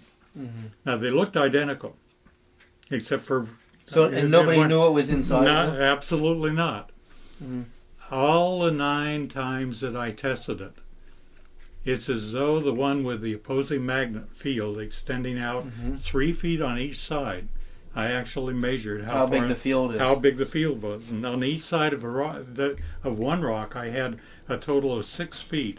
At any rate, the other rock arrived first. Which one arrived first? The one that had no magnetic field in it. So you were able to cancel out gravity to a certain degree. You were able to cancel, reduce the mass gravity effect. Precisely. By opposing fields. Isn't that nice? You bet. And got 9 signatures and I always skip. You did that at Lockheed. What year was this? At least 8 years ago. This is the actual document of Boyd's where he proved that by altering the field in a falling body, the magnetic field, it reduced its mass gravity equivalent and canceled out the effects of gravity to a certain percentage. And he did a building 500 drop test conducted from a height of 59 feet. The location is in White Solomon, Texas, and the time was 12:20 p.m. and this was in 1995, December 12th. Nobody knows this. I know it. So mass gravity is not. You can alter it. Gravity within itself has to have. Gravity goes through anything that is solid and anything like iron or anything else, but it has to have a magnetic component, which may be canceling out within itself. But as soon as it got around my rock, it all of a sudden recognized the presence of my rock. One of Einstein's students tried to merge electromagnetism and gravity, and he rejected it. But he didn't have an experiment like you did. No, I understand. I know that. Yeah. But see, nature never uses English. It doesn't speak. It doesn't speak any language. But yet it's talking to us all the time. Right. And the key thing is to identify what it's saying. In Anza-Borrego State Park back in 1995. All right, my oldest son Max drew this rendering here. He was 12 at the time. Shows lights here on the top and the bottom, and he shows it as teardrop shape. The others didn't see it as teardrop shape, but simply so large that the perspective down the side of the ship as it passed in front of us, so large that the diminishing horizon perspective came in, what I believe. On December 28th of 1995, we were camping out there at one of the remote campgrounds, and we were up on top of a little ridge and making peace between the kids who had just fought after dinner, and we noticed some lights coming toward us from the east, over from the Salton Sea, over the Badlands. And I figured it was a squadron of helicopters at first because the lights were some distance apart, kind of a reddish, yellowish, pinkish lights, and they didn't look like aviation lights, but nevertheless, I presume since they're flying over the desert, it was some kind of vehicles, plural. And when they approached us, after a period of about 5 minutes of coming toward us, we realized that it was one craft and not a number of craft, and the size of the craft left us pretty awestruck and pretty rife for an explanation of what it was, and the kids were a little scared, And we watched a mothership, I believe, as I've seen in Close Encounters of the Third Kind, that size craft. We saw it fly right in front of us down the valley and disappear into the horizon. And it had a huge oscillating electrical sound. It stayed exactly the same velocity and altitude during the entire thing. It came right down as a straight line in front of us and then disappeared off into the horizon. Okay, this was on the 28th of December, 1995, and there were four of us on top of this little mountain ridge here, and the dog. Now the dog was also pegged on the craft, and as you can see, my youngest son has arrows indicating the direction of the lights. Okay, this was Nick Mosman. New Year's Eve day, I called the state park and asked if anyone else had seen it.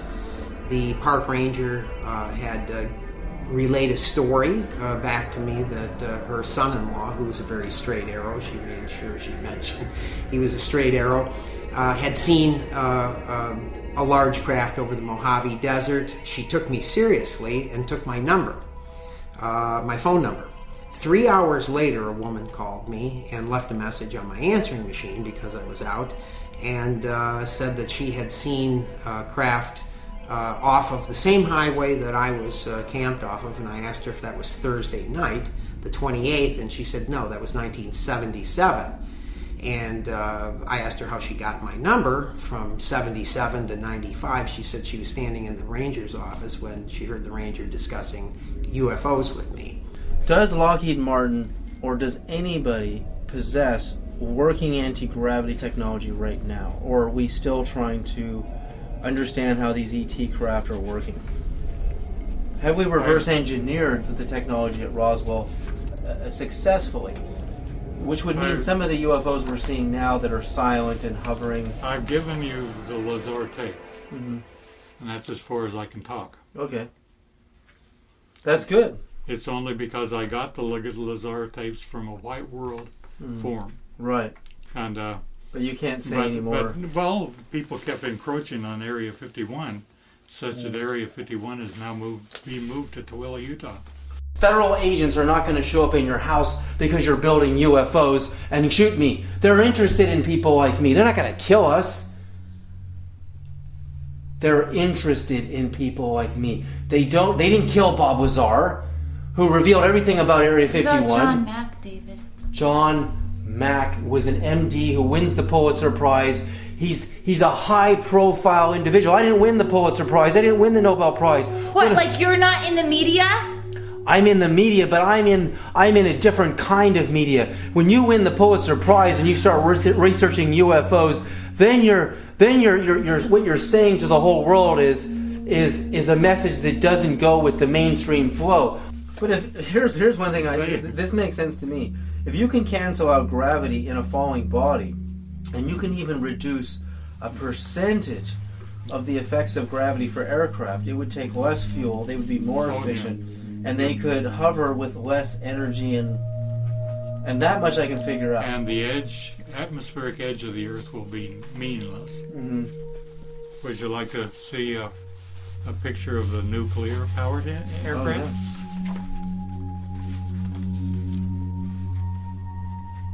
What's the date on this one? I refuse to say, but there's the nuclear pile that actually flew.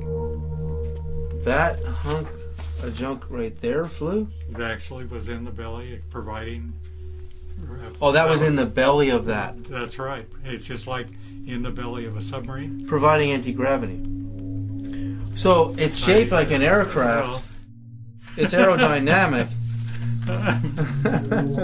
So that we don't think that it's not using its wings. Well, I get it. It has an energy source, okay? I understand.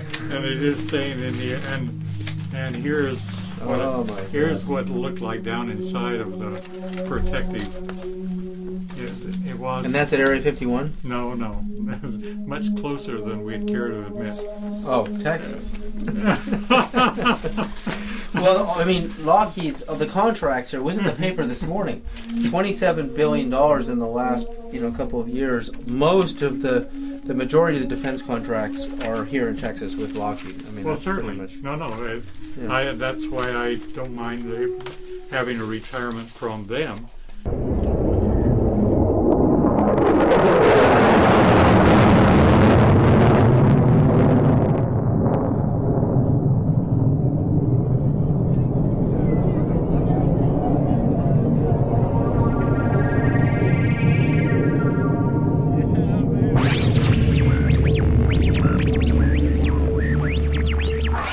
The third mode of transportation, the third great revolution was, with the Wright brothers, the invention of the airplane, you get out of this second strata called water and you go into air mass. You go into the air and you go, wow, this stuff is really light.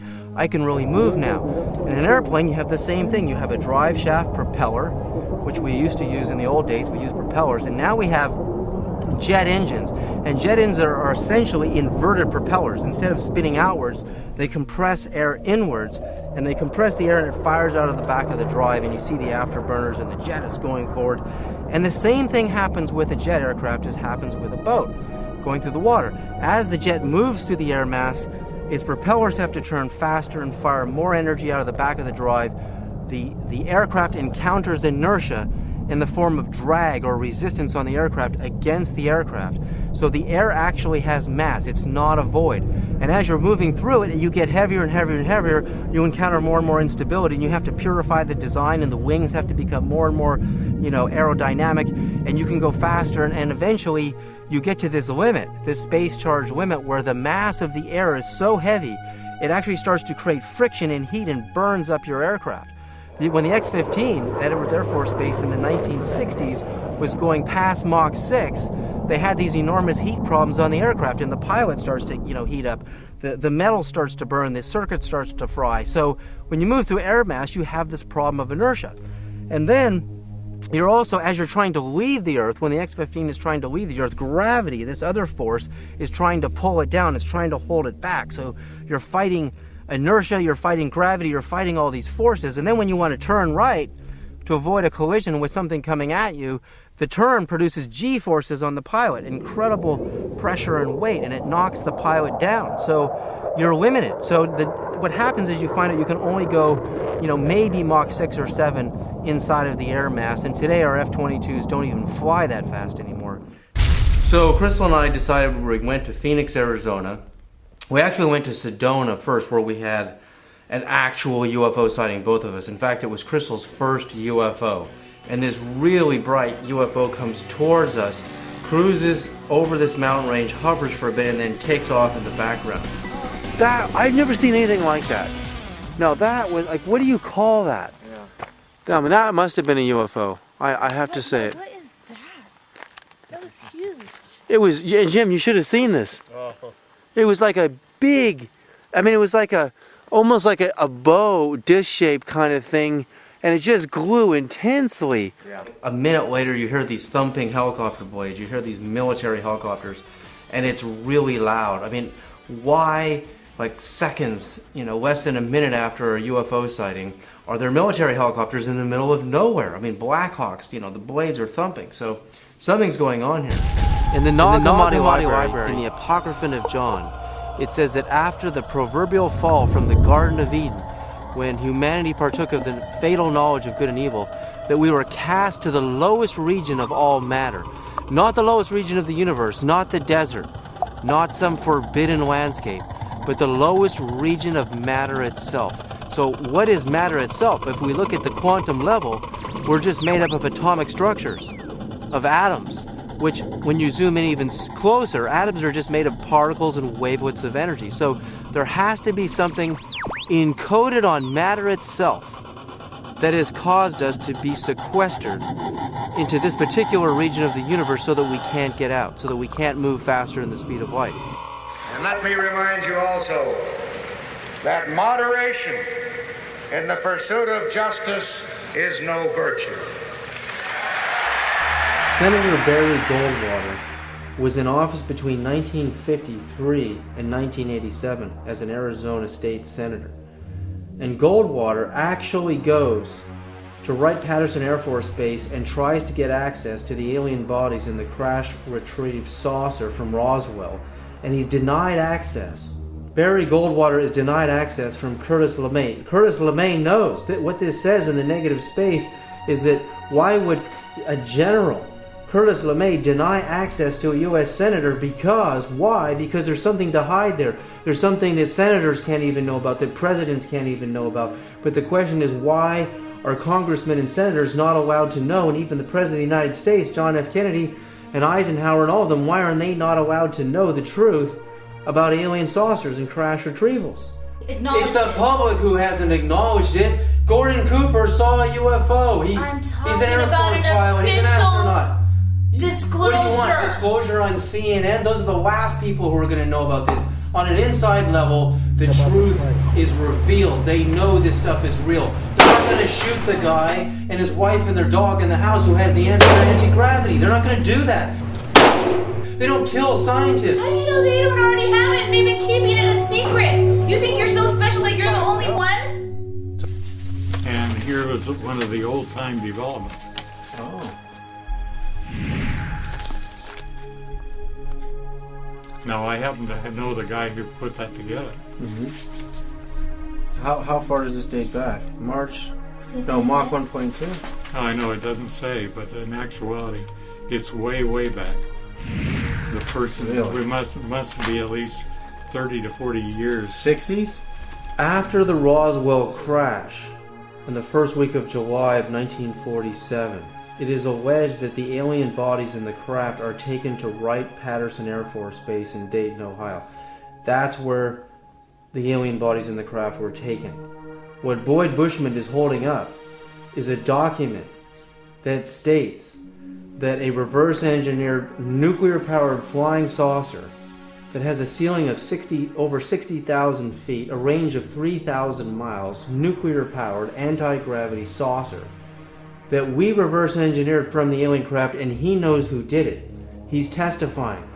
Boyd Bushman is the man who designed the Stinger missile for General Dynamics. He worked for Howard Hughes. He worked for 20 years. He was at Lockheed Martin. He had access to above top secret and top secret files. He knows how to develop and reverse engineer anti-gravity technology and is actually demonstrating it in front of us. And here we are for the first time in history. He is showing us proof that at Wright-Patterson Air Force Base, we reverse engineered flying saucer technology. In 1959 was the first date this thing flew. I mean, this is incredible. He's giving us what no one has ever been able to find before.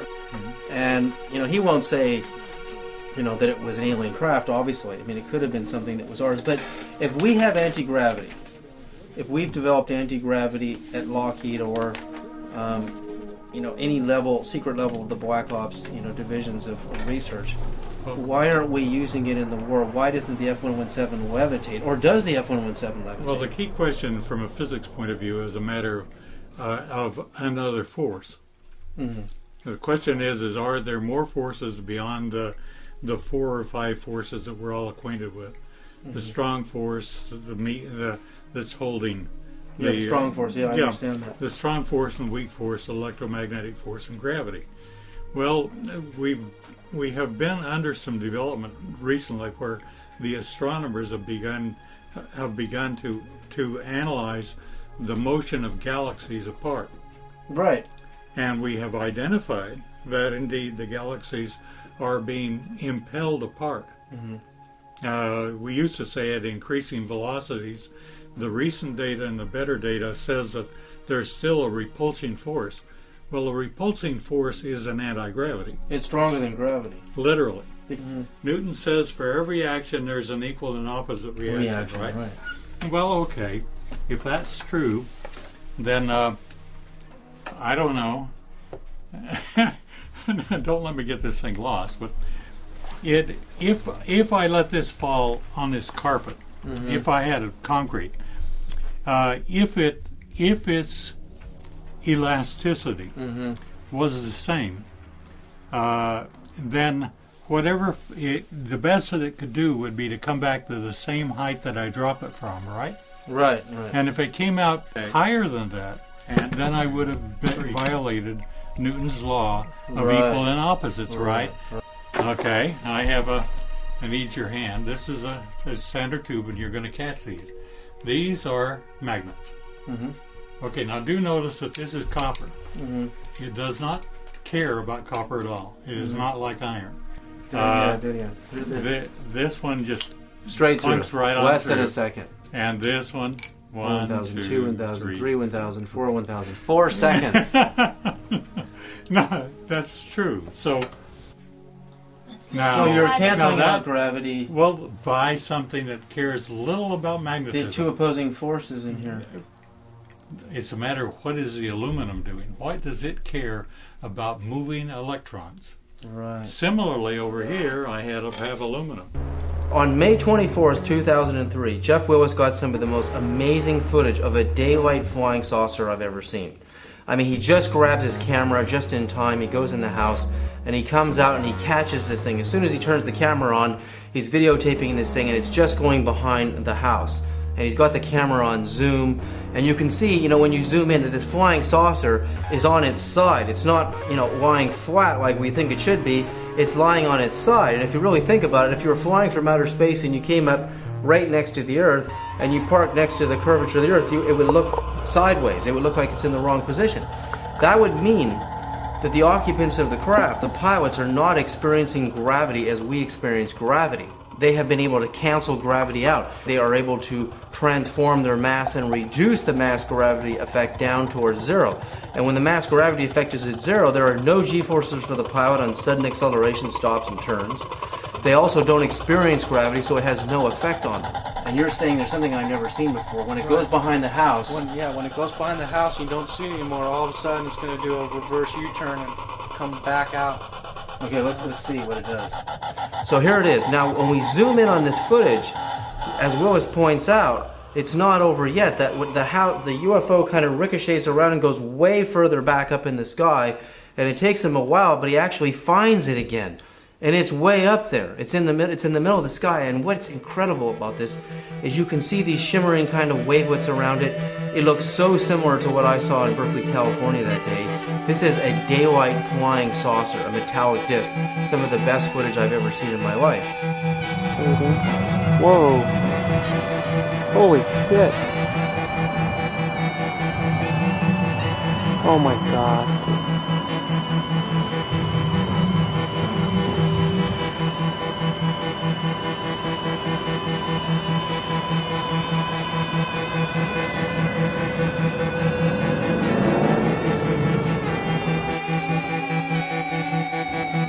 Whoa, I'm getting a series of lights right there. I got it.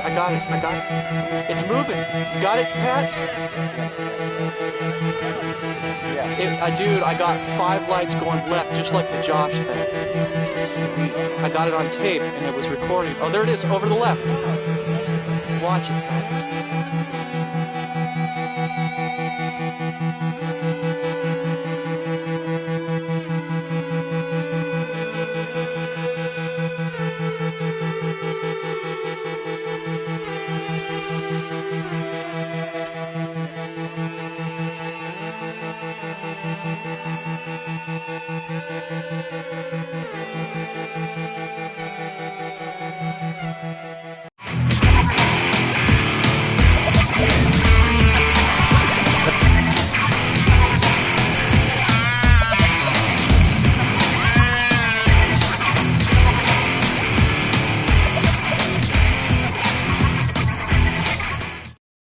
So what we're going to do is we're going to actually zoom in on matter itself and try to find out what is causing these great limitations, this inertia, this problem of inertia that we encounter when we try to move through space. When we try to move through space, we encounter resistance in the form of wind and mass.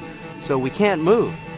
And the reason we can't move is because there's something on matter itself that is preventing it. What if we could transform matter? What if we could transform it? What if that's what UFOs are doing? What if they're transforming mass at the atomic level, and that's why they can move faster than the speed of light? Okay, so you have wave-particle duality. Some physicists believe that, a particle is actually a wave and we only capture a quantity, which means an amount, of that wave, and it appears as a particle.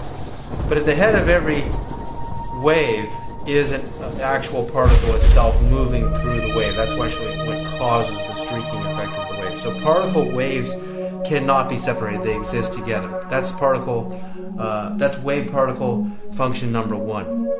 You have duality of the particles themselves. In Niels Bohr's atom, the hydrogen atom, the most simple atom, you have one proton in the middle of the atom, which has a positive charge on it, which spins positive. And on the outer rim, you have one electron, which spins counterclockwise, which spins negative around the atom. This particle duality exists in all of the subatomic particles in the atom itself. So what actually happens when you look at the proton, when physicists examined the proton even deeper, they found the proton had an antiproton. And the antiproton spins counterclockwise and the proton spins clockwise. And then we looked at the electron, which originally spins counterclockwise, which is negative. They found that the electron has a positron, which spins positive. So in that actual duality themselves, we can actually see that no matter how far we go into the atom, when we go deeper into the proton, we find the proton is made up of quarks, and all of the quarks are dual paired. You have up quarks and down quarks, and there's multiple pairs of quarks. All of them are dual paired. Then you have taus and anti-taus, neutrinos and antineutrinos, and muons and anti-muons, and on it goes. You have this long list of particles. All of them are trapped in this duality itself. You have spin velocity. You have frequency and energy. Spin velocity is wave function number 3, and that means if this is our hydrogen atom, you have the proton in the middle, the speed with which the electron spins around the proton is your spin velocity. You can have a very slow spin velocity, or a really, really fast spin velocity, or an ultra-fast spin velocity, or an extremely slow spin velocity. So spin velocity is one of the 7 major functions of wave-particle dualities. Wave function number 4 is frequency. And frequency is measured, if this is our proton, how frequently our electron or any particle wave makes a revolution. It can do 1 revolution per second, it can do 2 revolutions per second, it can do 1 billion revolutions per second, or it can do trillions of revolutions per second. So frequency is measured on how frequently a wave oscillates per second. And you have diameter or wavelength. The diameter or wavelength of the atom is, or the wave-particle duality, is how wide the diameter of the circle or the oblong orbit actually is. So that's your wave diameter. And then you have amplitude, which means how many particle waves are in the same set of functions. You can either have 1 drop of water going over Niagara Falls, or you can have billions of drops of water going over Niagara Falls. The more drops of water you have going over Niagara Falls, the greater your amplitude and your wave function. So when your amplitude is high, your punch, your force gets stronger because you have more information pushing and moving at the same force. And then, of course, 7th, you have propagation, which is movement. Your particle can be trapped in an atom and spinning, and it can appear as a sphere, or that sphere or particle can be moving forward. And as it moves forward, it leaves a little wave trail behind it. So those are all of your wave functions. So you have to actually study all of them to find out what is the cause of inertia. I find that were Sir Isaac Newton to be alive after Einstein, rather than the reverse. Right. Isaac Newton had a form of mathematics called the binomial expansion, where basically you can take anything that's mathematic, your sines, cosines, even the definition of pi, and you can put them in the expansion format. Mm-hmm. And if you add them all up, you get the correct definition of pi or sine and everything else. Mm-hmm. But it's usually meant for a binomial expansion. If you really take Einstein's equation, mm-hmm. it is a binomial expression. Right. It's mass and energy are equivalent. If you do nothing more than shove that into Newton's series expansion, you will, and you multiply it like Einstein did by m0c squared. You multiply every one of the series expansion by that. Mystically, the first term, which is 1, when it's multiplied times m0c squared, is the large force. The second one turns out to be kinetic energy. I mean, 1/2 mv squared, not c squared, because Einstein had v, and the c's cancel. It goes on ahead and basically shows that there are as many as 7 significant forces. Really? And the first, if you can include the kinetic energy, it turns out to be the first 5 we know. Right. The 6th, 7th, and 8th we don't know. Right. So you're saying... But we're taking the expression associated with the binomial expansion and taking a look at it. And it looks like that indeed there are... we believe that anti-gravity is there. That it's one of them. It's one of the forces, one of the... But we have forces that are yet to be named. I was in the woods in Seattle, and it was probably like 3 in the morning, and I was only 7 years old. I rode my bike out in the middle of the woods in the middle of the night, which is completely not of character. And I think that they can control you to a certain extent. They can make you drive somewhere where you would say, why did I do that? You know, this sort of thing. Well, when I got out there, I seen, this is where it starts to getting dreamy like. It's really, really hard to remember, but I saw 3 glowing orbs hovering above the ground, and I seen figures in front of them, and I don't really know what the figures look like because they were the same. These ones were different. They were the same type of being, but you couldn't see their faces. I don't know why. I don't know why. Did they tell you anything? Well, the orbs that were floating up off the ground were showing pictures, and each 3 were showing a different picture. What were the pictures? The first one was of something of asteroid or rock. I don't know what it was, but it hit the planet, and after that, it was like it didn't destroy the planet, but it just left a huge crater. Okay.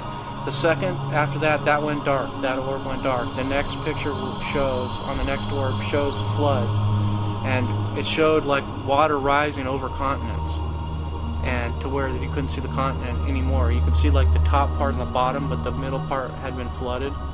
And what it looked like is it looked like the United States. It looked like the North America. And after the water flooded, the only thing that was visible was the top part of Canada and the lower part of Mexico. Up here, a picture of there's a rock up there. Mm-hmm. Yeah, I see that. Well, that actually came whizzing past between the moon and the Earth about 5 years ago. Mm-hmm. It's going to come back again in 2029. Yeah, 2029, and then it will come back and just between the Earth and Moon. And it will come back the next time in 2036. So the orbit is decaying. It will collide someplace between Siberia and Africa. And it will be a huge impact. Many, many, many megatons. Bigger than Tunguska? Don't know. How big is that thing? It depends on its velocity. But it's there. We know it. We're tracking it. Oh my God. And I said, and number 6, veer its orbit. And, wow. Yeah, and the third one looked to me like another planet. It looked like a visitation from another planet, like you would come down on another planet, and you would come down from space, and then you would get close to the ground, and you would see cities. But these cities weren't like our cities. These cities were like, they seemed like science fiction. They had strange buildings that looked like cities here on Earth, but they were different. The structures were different. They looked more massive and more. The lights were beautiful. They weren't the same type of lighting. May 24th, 2005, the same day as the first sighting. It's either May 23rd or May 24th, 2005. A UFO comes over his house again, and the exact same day, 2 years later. Why? Why, again, the exact same flying saucer? Well, what's amazing about the second footage from the second year is when I zoom in on it, there are certain video frames where you can see through the UFO. It becomes translucent. And there's something in the core of the UFO that is the secret, the last piece of the puzzle that I've been looking for 25 years. The secret answer to his propulsion system is revealed. And why can you see through the UFO? Because to the video camera, if the wave generator in the center of the UFO is producing X-rays and ultraviolet rays, those rays pass through the solid structure of the craft, and to a camera, it appears just like the X-ray of the human body. Most humans are incapable of seeing beyond the familiar rainbow spectrum of the 7 colors of light: red, orange, yellow, green, blue, purple, and violet. Is there a way for people, I mean, these invisible cities like Shambhala, I mean, again, when the mind is pure, do they actually see... Shambhala is not a city. Shambhala supposedly is a country with 96 million inhabitants. Wow. Near the North Pole, somewhere like in the North Pole area, surrounded by all kind of rows of ice mountains, and with a force field that covers it that makes it invisible. But it's a huge country, and they have 96 provinces, each one with 1 million citizens, and 96 capitals. The central one, Kalapa, is there. I mean, in the legend of Shambhala, that's what Shambhala is. Not like one city. Right. That's like a confusion. So it's not in the Gobi and all that. It's a confusion. It's somewhere like in the north of Mongolia, therefore in the North Pole area. So this is a city on the Earth that's interdimensional. Not a city, a country. A country, sorry.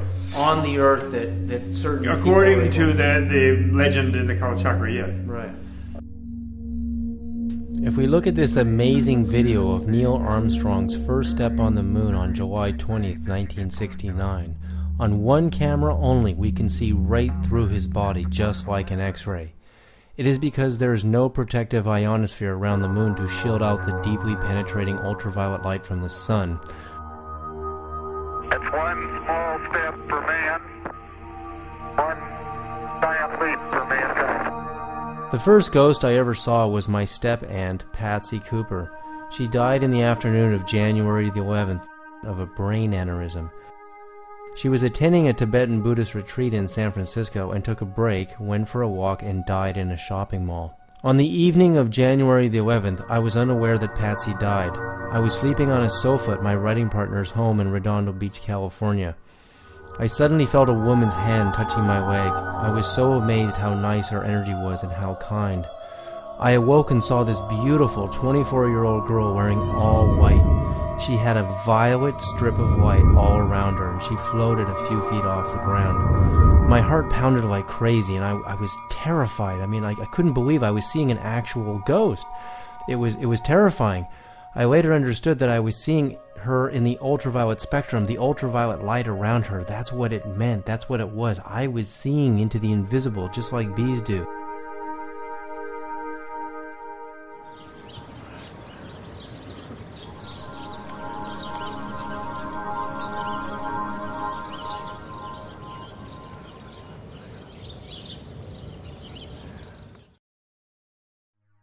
I was coming back home from school and I was at my house and my friend showed up and we were outside and we were playing and just having fun. And I see this thing on the top of my house look like a hooded figure just in a black robe, and you couldn't see its face but very thin hands. And so I just looked at it. I'm like, okay, it's just like a shadow or something. So we go up to my friend's house and it's on top of his house too. And I look at it and I start to get scared. And I stand there, and then all of a sudden there's this white kind of orb flashing. It just goes, and it gets the. It's very hard to explain. It happened so fast, and it just came at the black figure, and it went into it, and it just kind of vanished away. And I didn't see it after that. So you think it fought off the black figure? It might have chased it away. Might have been one of my guides, or it just disintegrated in midair when it happened. Do you think it was a war between the light and the dark forces? It might have been, because it might have been following me, and then the light forces they were helping me, or following me, maybe protecting me. Did your friend see it? My friend didn't see any of it, and I said, dude, do you see that? And it was already gone. He's like, no. Do you think that maybe you're seeing into the invisible, like the ultraviolet, where the human eye doesn't see? Do you think you have an ability to see that which most humans don't see? I might be. I've been reading a seership book, and I've been seeing more things and hearing things too. And I might be getting something from the invisible world. Yeah. No, Shambhala's up there in about 300-400 years. Apparently the veil is lifted and we see Shambhala. And then the Shambhalans kind of help us out and get us past our phase of militarism. And then the Dharma becomes very widespread for about 1,800 years, supposedly. 300 or 400 you said from now? That will yeah, happen? 300 or 400 years from now. From now, Shambhala will reveal itself. Yeah. That's and then it interacts. There's a little bit of a buffeting, a little bit of that's incredible. Bit of a scrap, and then like an Armageddon type of scrap. But then basically the whole planet goes toward peace, and there's a golden age of 1,800 years, they say. But I can't imagine that it would be only 1,800 years, but maybe. And there's a very golden age of people being very loving and developing wisdom, a lot of education, a lot of meditation, and a lot of spirituality, and way past violence, equality of the genders, the sexes, male and female, no more male-dominated, but also not female-dominated, but equality.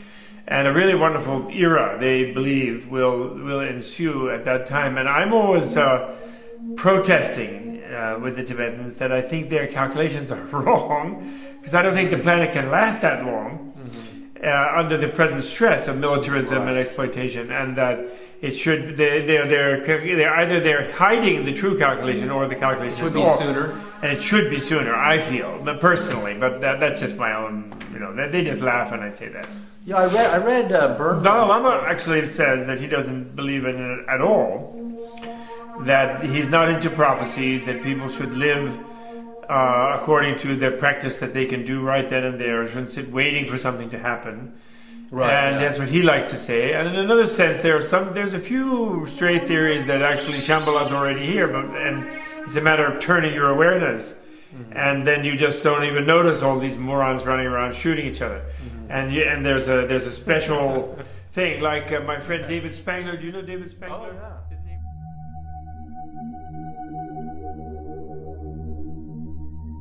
Now, with the advent of the digital camera, the little digital cameras you can buy, people are taking pictures with these things, 10 megapixels, 2 megapixels, 1 megapixel, and they're on vacation, and they take a photograph, and they're taking photographs of hillsides, of, in Hawaii, and the Canary Islands, in Spain, and they're taking pictures, and when they get home and they download their photographs, there's UFOs, queer UFOs in the shots that they didn't see at the time of the photography, which would have to mean that these UFOs are invisible to the human eye, but they're actually there. They're not optical illusions, they're really there because the camera can see into the invisible, can actually see these UFOs. Now, there are numerous cases, even recently.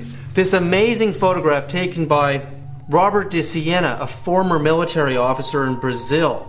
He did not see this at the time of photography. He was just taking pictures. And he erased most of them. And you're looking at one of the most stunning photographs of a UFO I've ever seen. I mean, as we zoom in on this thing, we can clearly see it's metallic, it's disc-shaped, the sun is actually shining off of it, but he didn't see it when he took the picture. And the reason that is because, for example, the human brain pulses between 24 and 30 waves per second. It's like a camera. It's taking 24 and 30 pictures per second. If you run your hand in front of your face like this, you can actually see your hand leaves a little bit of a strobe trail, and it's not instantaneous. That's because the brain is taking pictures depending on the frequency of the brain, and that's why it doesn't see all of the information. In between the 24 or 30 frames or waves per second that the brain is pulsing, there's information. And if your brain could strobe in a much higher frequency fashion, you could capture the information in between those pulses. These UFOs are pulsing. Trevor James Constable's first book was called The Cosmic Pulse of Life because they found that the UFOs have a pulse. They're vibrating at very high frequency wavelengths, which means the human brain isn't fast enough to capture them. And on the radar of both of them, it picked up what appeared to be an enormous force of aircraft coming in to attack the task force. They're coming in from the northeast. And despite the fact that they had 12 aircraft which had been left to the carriers as a screen, a protective screen. They got those aloft, and here they were with 12 fully experienced fighter pilots far above the task force, and they couldn't see anything when the radar said they should have been able to. And of course, from the Combat Information Center on the carriers, this attacking force was reported directly to the skipper on the bridge. I think it was 200 plus aircraft coming in at 600 knots, which was a phenomenal speed for that time and in that theater of war. Well, nobody on either of the task forces ever saw one of those 200 aircraft. They came down and turned around and then went away off to the east, I believe. It doesn't really matter because they were well within visual range, and they were not seen ocularly by any member of the crew, but they were there on radar. So that was a sort of classic case of invisibility, and it was called the Ghost of Nancy Shoto. That was the name given to it, and the name by which it was known in naval circles. Trevor James Constable, a New Zealand naval radar operator in World War II, was the pioneer of invisible photography. In the 1950s in California, Trevor took these amazing photographs of UFOs over Landers, Giant Rock, California, where George Van Tassel was channeling extraterrestrials. The photos are so stunning to me because they show translucent discs of light, UFOs with dark holes in the center, identical to the NASA STS-75 UFOs from the space shuttle in 1996, in February 1996. So we have the same UFOs confirmed from two different sources over 40 years apart.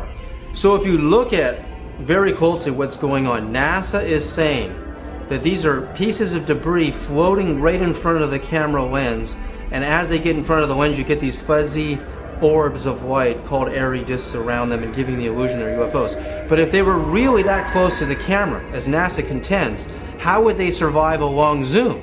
I did a very simple test with a digital camera, just like they're using. You hold a dime, which is bigger than any piece of dust you could find, and you hold it even a couple of inches or 6 inches in front of the camera. When you zoom in, you can't even see the dime. It disappears completely. And NASA's cameras zoom all the way in on the tether, which is 77 to 100 miles away from the camera, and the objects are still there. There's no way these are pieces of debris that are near the camera lens. There's no way, which confirms that they're actually as large as we say they are. They're passing behind the tether. The tether is 12 miles long. The UFOs are 2 to 3 miles wide in diameter, 1 to 3 miles in diameter, if they're right behind the tether. If they're further behind the tether than we think, they are much larger than that. And second, I confirmed with Dr. Joseph Newth III at NASA that NASA's video cameras can see into the near ultraviolet and the far ultraviolet, which is 2 bandwidths of ultraviolet, into the invisible spectrum where human eyes don't see. On July 9th, 1947, there was an incident in North Hollywood, in Hollywood, California, where people saw a flying saucer crash into this woman's yard and burst into flames. This is roughly the same time as the Roswell incident, which is roughly the week of July 7th through the 10th or the 9th of 1947. So a flying saucer crashes in Los Angeles. But what's amazing about the case, which is now listed under the Freedom of Information Act request on the FBI's website, this is a real case. What you're about to see are real photographs. They retrieved the flying saucer, and it's only 30 inches in diameter. 30 inches, and it's made of aluminum. And what really got my attention is that when you look at this thing, when they cut it in half and they opened it up, it's got a V-shaped notch and a black hole in the center. And if you look at the NASA STS-75 UFO, which I estimated 2 to 3 miles wide, it looks identically the same on the cameras. They can see into the invisible ultraviolet.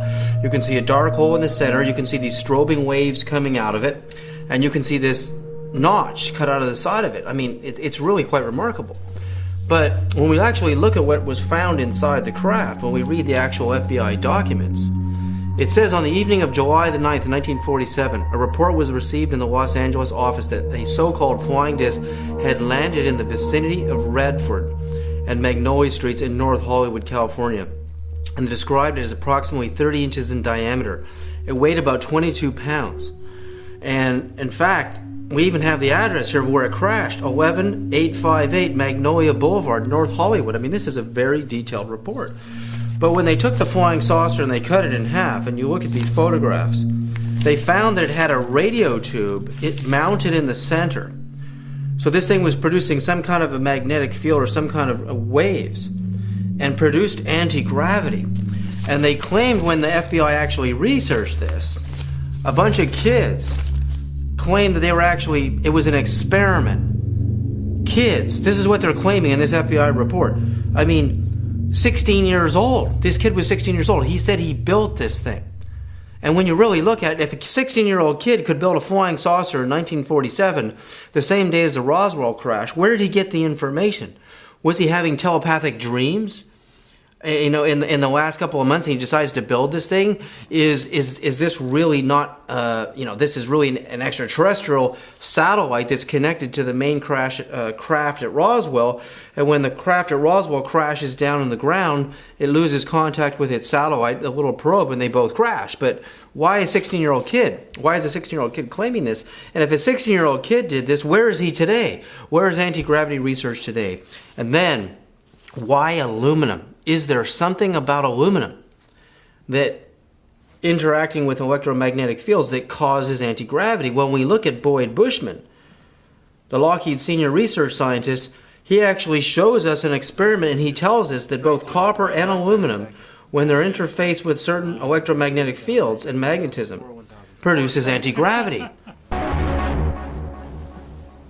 Okay, this is my anti-gravity action! And I believe if we make these out of aluminum and we follow the rules that Boyd Bushman is saying, this car will revolutionize the future.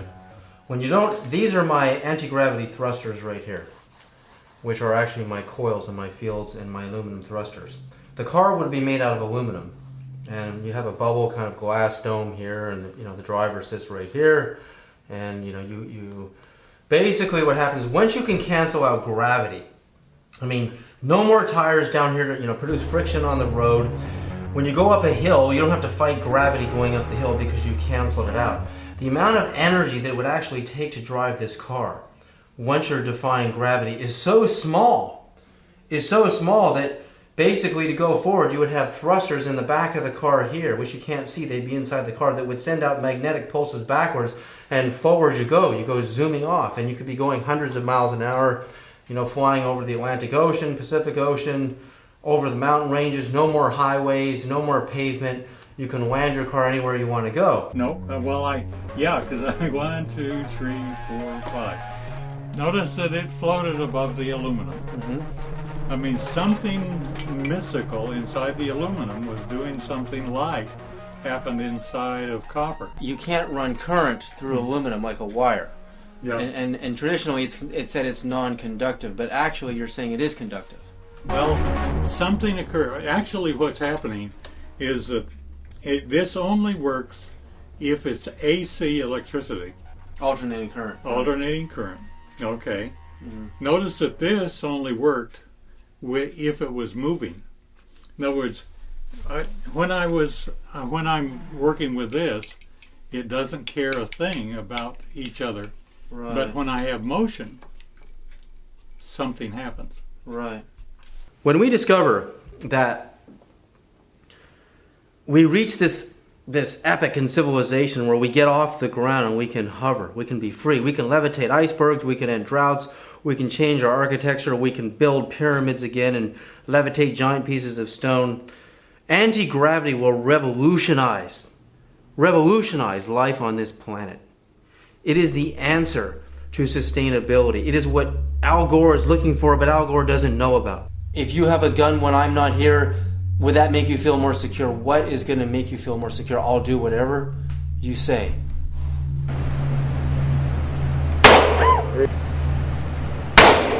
I will. But I'm not going to quit my job. I'm not going to quit what I'm doing. I'm just going to have to do it in a different way. Yeah, in a hell of a lot different way. Right. Because, Crystal, if I stop doing what I believe in, exposing the truth and finding the answers to sustainable energy, UFOs represent zero-point energy, non-polluting technology that can send us to another star system, to Andromeda, to find a new home. This planet is finished. What do you think about all the people, David, who will use that kind of technology not for the freedom of everybody, but for the suppression and for the control of everybody? They've already controlled us. They've already suppressed us. They've already attained their goal. What more can they do? They destroyed the planet. You can't afford a home anymore because everything's so expensive. Your land taxes are equal to rent. Nobody can have kids anymore. They've already won this war. So if I don't fight for freedom, if I don't fight for the technology that's going to save the planet, then who am I? I'm afraid I'm going to back into the corner because I'm afraid they're going to come and kill me and my family. If I live in fear, they win. Glad that you're willing to just risk my life as well as yours.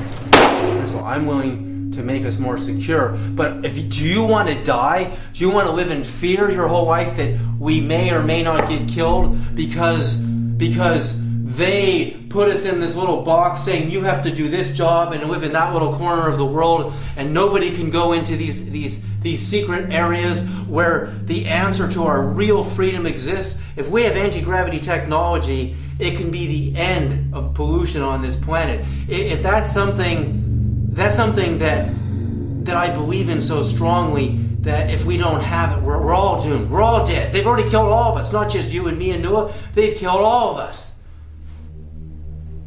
It was a very clear, cool evening. I was outside at a friend's home. We were actually having a meeting for hospice volunteers, and there were 12 to 15 of us standing outside. We were in a backyard that was surrounded by citrus trees, tall orange and lemon trees.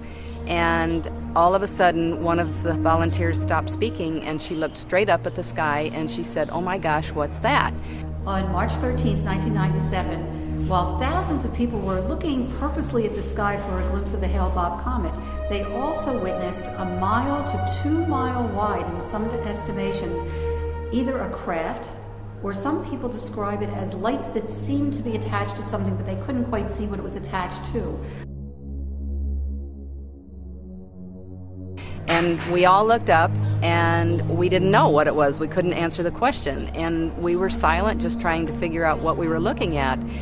And so to me, what I saw slowly moving overhead, and it appeared to be going from north to south, maybe 25, 30 miles an hour, because I could see movement overhead. But what had been a beautiful starry night was all of a sudden we couldn't see any stars. I couldn't see any stars. And it appeared to be a shimmery black satin object that was going overhead. But the most extraordinary thing was that it was silent. You know, my husband's a retired Air Force colonel, and my father-in-law was an Air Force pilot, and we've been around a lot of planes, a lot of jets, a lot of helicopters, a lot of flying craft. And so my very first impression when I saw this was that it was not of this earth. And if it was of this earth, it was like a great, big, wonderful surprise that the military or the government or somebody was letting us see for whatever reason on March 13th, 1997. But in my heart, I felt that it was not of this earth.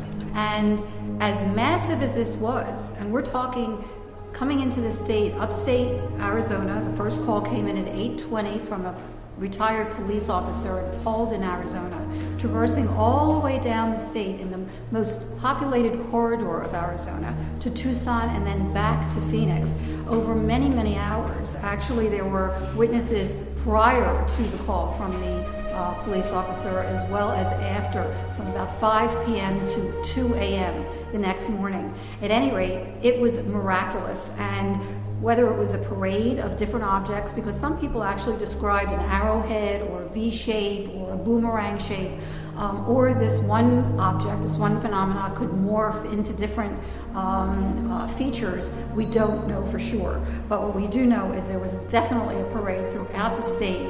Thousands of people, we estimate over 10,000 people saw this, and to this day it still remains unexplained.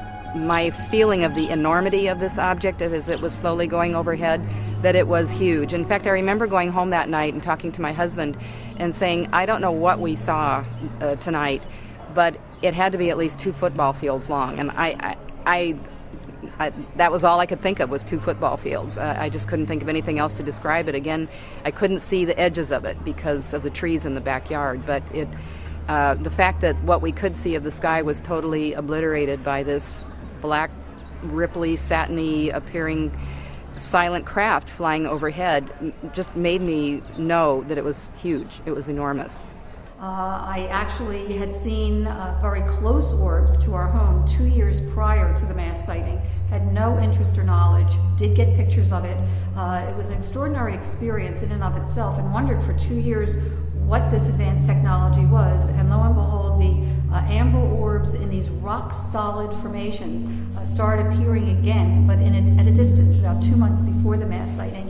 And I actually captured the second night the same formation as March 13th during the mass sighting that I would ultimately get on video, in the same location, head-on, turning into a V-shape.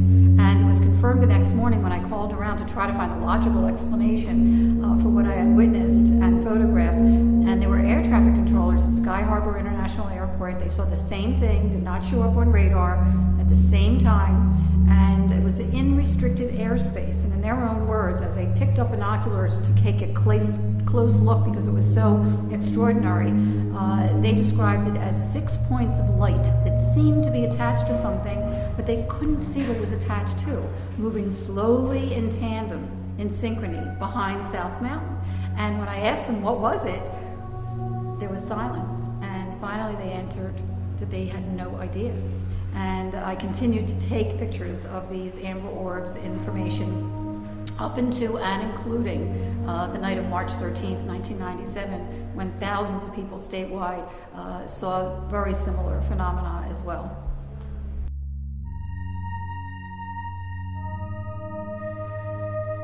Thus, the whole universe for Pythagoras was inhabited by beings, some more or less material with bodies of fire or air, some immaterial, who were superior to men and who sometimes guided them. Astraeus was one of these beings.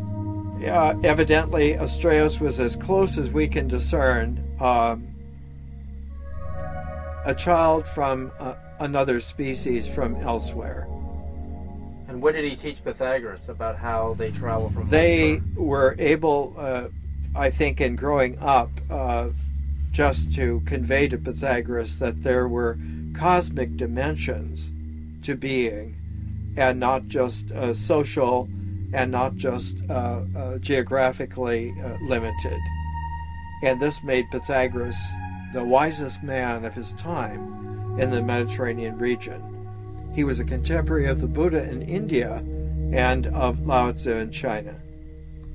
And Roger noticed that in the Phoenix Lights case, that these giant triangular, the key operating word here meaning triangular UFO, it stops right in front of the Estrella mountain range. And Estrella in Spanish and Latin means star. So Star Mountain was the name that the ancient, early American Spanish settlers gave to the mountain in Phoenix, the Star Mountain. So why does the triangular UFO stop there when, there's a connection to the heavens or the stars with this mountain? Were they symbolically trying to say something? And even further, Roger Weir notices that Astraeus in Greek is actually the star child, the stepbrother of Pythagoras, and he tells us the story. So is there a connection to Pythagoras with these giant triangular UFOs? Well, once again, we think of these are a 5,000 foot wide triangular UFO. It's not a formation. We know from the eyewitnesses that said that the whole triangle blacked out the stars, so it's not a formation. The question is, are these extraterrestrials trying to tell us something? Is there a connection? Because what is Pythagoras famous for more than anything else? And here's the famous Pythagorean triangle, where the square of the hypotenuse is equal to the square of the two sides. one of the great discoveries of mathematical proportions. And up above here, I'm not sure if you can see it, but there's the tetrachus, the triangle, the pyramid of 1, 2, 3, and 4, and their ratios, which give us an index and a key beginning for all of the proportions that characterize the existential world. And here, of course, is the key transposed to music, and it's the harmonics of Pythagoras that are the basis of Western music.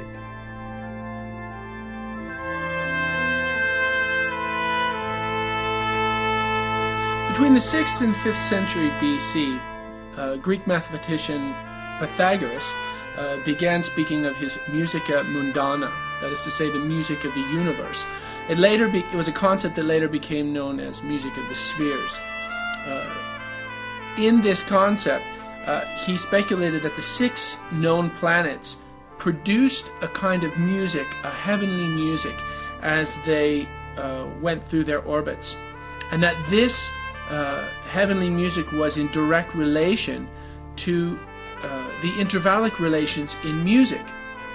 Pythagoras is also well known for having established the ratios which make up our intervallic system of music.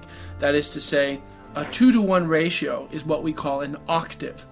A 3-to-2 relation is what we call a perfect fifth. A 4-to-3 relationship is a perfect fourth. A 5-to-4 relationship is a major third, and so on. These relationships, Pythagoras theorized, were in direct relation to the planets which we knew of at the time. Astræus, his adopted brother, was not the only being from another world whom Pythagoras encountered. Are the ancient architects, have they returned? Are they trying to tell us something here? Is it so subtle that this went over everybody's heads? Nobody knew about it until now? I think the connection is amazing. I don't think we're pulling too far here to go this far to say that, because if you really think about it, where did Pythagoras learn the triangular theorem? Who were his teachers? He studied in ancient Egypt and Alexandria, and also in Babylon. So when you think of the ancient architects of Egypt, what did they build? They built pyramids. They built all the great pyramids. So have the great stone masters returned? Are they trying to tell us something in Phoenix? Is the message so clear and it's so written on the wall that nobody would see it until now? In 1968, I was with my girlfriend outside of Scottsdale, Arizona, and we were driving down an old dirt road by an alfalfa field, and perhaps, length of a football field or so away was this huge silvery craft hovering over an alfalfa field. And I've never been a conspiracy junkie. I was not taking a lot of drugs. That was just a balmy afternoon, and I just couldn't believe what I saw, and my girlfriend couldn't believe it either. Turned out her father was head of the FAA, Federal Aviation Agency tower at the Phoenix airport, and so we drove to the nearest phone booth, called him and said, "Get your radar over here. We just saw the most amazing thing." He had the radar put on, there was nothing there. That's incredible. And you're saying this thing was about 100 yards away, and you estimated it earlier at 100 feet. Quite large, yeah, it's big. And how high above the field was it hovering? Oh, it looked to be, this is just a guess, maybe 10, 20 feet. Silver metallic. Silver metallic. That would be one of the most close range sightings I've ever heard of. I mean, to be that close. Were there any people around it? Nobody. It's in an agricultural area. In 1968? Yes. What did that do to you? I mean, how did you The feel? hair on the back of my neck stood up. I mean, it's a spooky thing to see. And then over time, I didn't talk about it to many people because I've always thought that those things kind of put an indelible stamp on you as a fringy sort of person. So I've never really talked to too many people about it. My close friends all know it. Mm-hmm. That's all. The next major revolution is revolution number 4, mode of transport number 4. We discovered that if you get out of the air mass and into space, maybe space would be a true void where there's no limitation on how fast we could travel. So what humanity realized next is if we want to go faster, we got to get into a vacuum. Einstein said that in a true vacuum, that even light can travel faster than the speed that it does now. But when we got into space, which is the next revolution, you get out of the Earth's atmosphere and you get into space, there is less density to space than there is to air mass. It's thinner. It has less of a feeling of density to it. So but it still has a fabric. Space still has mass. In fact, Max Planck in 1900 said that the void of space was filled with energy. It was supercharged with energy. And Einstein said that it was a void. There was nothing in it. And if there was energy in the void, then there had to be mass, because an E, energy is equal to mass times the speed of light squared, E equals mc squared. Energy and mass are equivalent, so you can't have energy without mass in an Einstein formula. So Einstein said, where's the mass in space? And 10 years later, he reversed his decision on that, and he realized that space was not a true void, that there was mass energy in the fabric of space. So that means the same thing happens that happens when a boat moves through water and an aircraft moves through air mass. You can go much faster. You can go thousands of miles an hour. The space shuttle does 18,000 miles an hour as it's orbiting around our Earth every 90 minutes. Every hour and a half, it makes an orbit around the 24,000 mile circumference of the Earth. But 18,000 miles an hour is a long way from the speed of light. The speed of light is 670 million miles per hour. So, wow, why can't we go the speed of light in space? Well, the reason is very clear. The faster you go in space, you can go very fast, but you start to encounter inertia. The fabric of space starts to push on the aircraft itself and slows it down.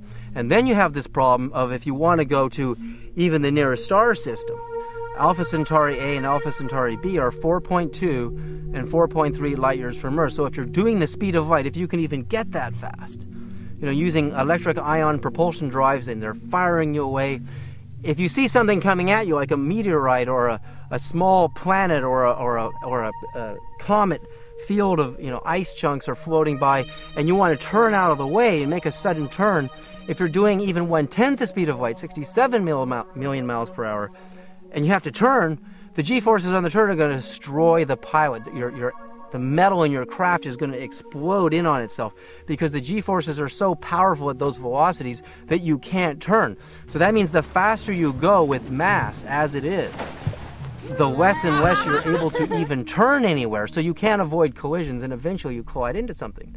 The other problem is the volume or mass of fuel that you would need to actually get to a nearby star system. You would have to carry so much fuel with you, so you don't run out of gas because there's no gas stations in space and there's nowhere to refuel, that you would essentially, your craft would be so massive in size and fuel volume that to carry the weight of that fuel would be very inefficient. You can never really get there. So the question is, how are UFOs doing it? How have they circumvented the problem of inertia? But it's so nice. It's not scary at all. Yeah.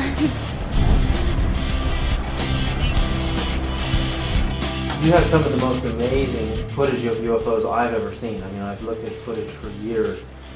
There was a period of time, we did shows on them, where there was so much activity in the skies or Northeast Ohio, it was mind-boggling. There was different weird sightings in the sky. The military was on the move.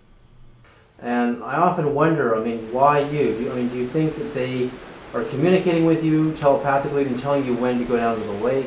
Yeah, well, it has to be because it's happened so many times where you just get this hunch, intuition that go outside, bring the camera, and I go out and there's one, So I've learned to listen to that internal voice. Mm-hmm. Do you think that there's a reason we are being visited right now by UFOs?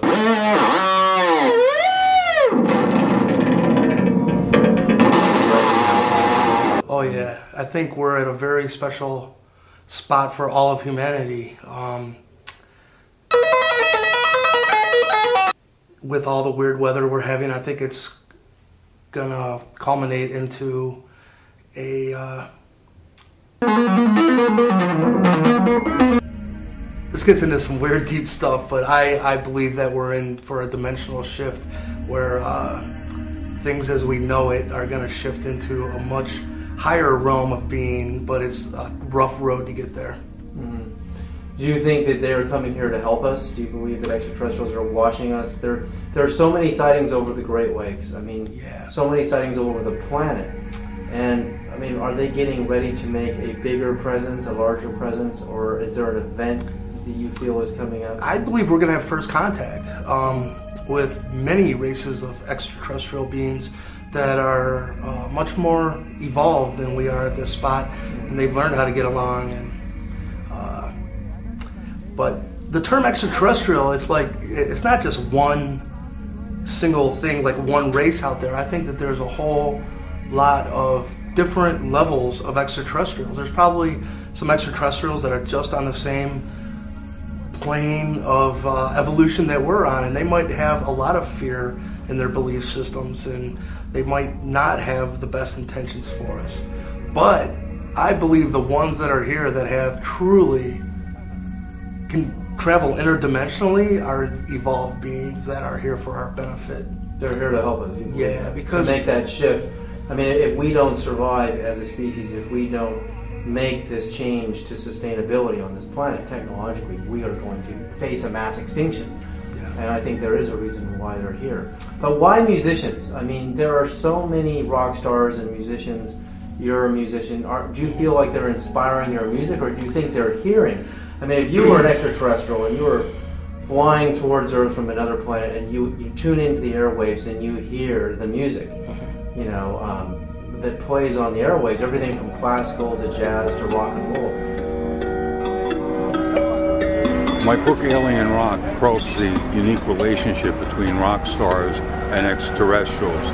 After about 3 years of deep research, I've discovered all kinds of amazing links between such rock icons as Elvis, the Beatles, the Rolling Stones, Jerry Garcia, Jimi Hendrix, and David Bowie, and lots of other people, even Michael Jackson, with extraterrestrials. The Elvis link is the most unusual of all. I mean, when did it pique your interest? Absolutely. First of all, yeah, I do think that they inspire a lot of creative people, not just musicians, but anyone that starts to use more creative parts of their brain. Aliens. You know, while we were making last couple of records, even going back maybe 20 years ago, my engineer John Cuniberti is seriously into aliens. He's actually had an alien UFO experience, you know, out in the woods somewhere, in a car, lights, the whole thing. And so he used to draw little aliens all over the recording console. And every time we were mixing a record, we, instead of calling it, you know, track 1, track 7, track 21, we had the little alien faces we could relate to. So I suppose you think about it all the time, and having a record called Surfing with the Alien, I guess, makes you think I must be thinking about aliens all the time. But I myself have not yet been visited, so in my mind the jury is still out. I'm not really quite sure if I can say for certain that there's any life out there. I know for one thing that life on Earth is extremely special, and I'd like to see people focus on humanity, our humanity, as much as possible, and not get too hung up about what's out there in the stars, because I think when they're ready, they'll come to us. Working through our own fears, I think, helps out the mass. It's just what Jesus said, you know? I think we all do it. I think that's what's not been interpreted correctly, you know? He did say, these things I do, one day you'll do as well, and more, you know? And more, yeah. What's this coming up to it, man? No way. I got this on tape, man. Oh, this is a trick. Dude, there's one stopping right into it. It's hovering. I know, I see. Dude, this ain't even right. Holy crap. Oh my God. Oh my God, this is amazing. Dude, I got it on tape. Michael E. Hill videotaped some of the most amazing footage of a UFO I've ever seen. I mean, it's in my top 10 best list. He's over Lake Erie. He comes down to the lake in the middle of the night. We're out just outside of Cleveland, Ohio. And what you see in the frame is this really pulsating, strobing, what appears to be a set of spinning lights hovering in the middle of the lake. And you think, okay, maybe it's just a boat, you know, sitting on the water. And then from the right of the frame, another UFO comes in and it hovers what appears to be just about 20 or 30 feet above this other UFO.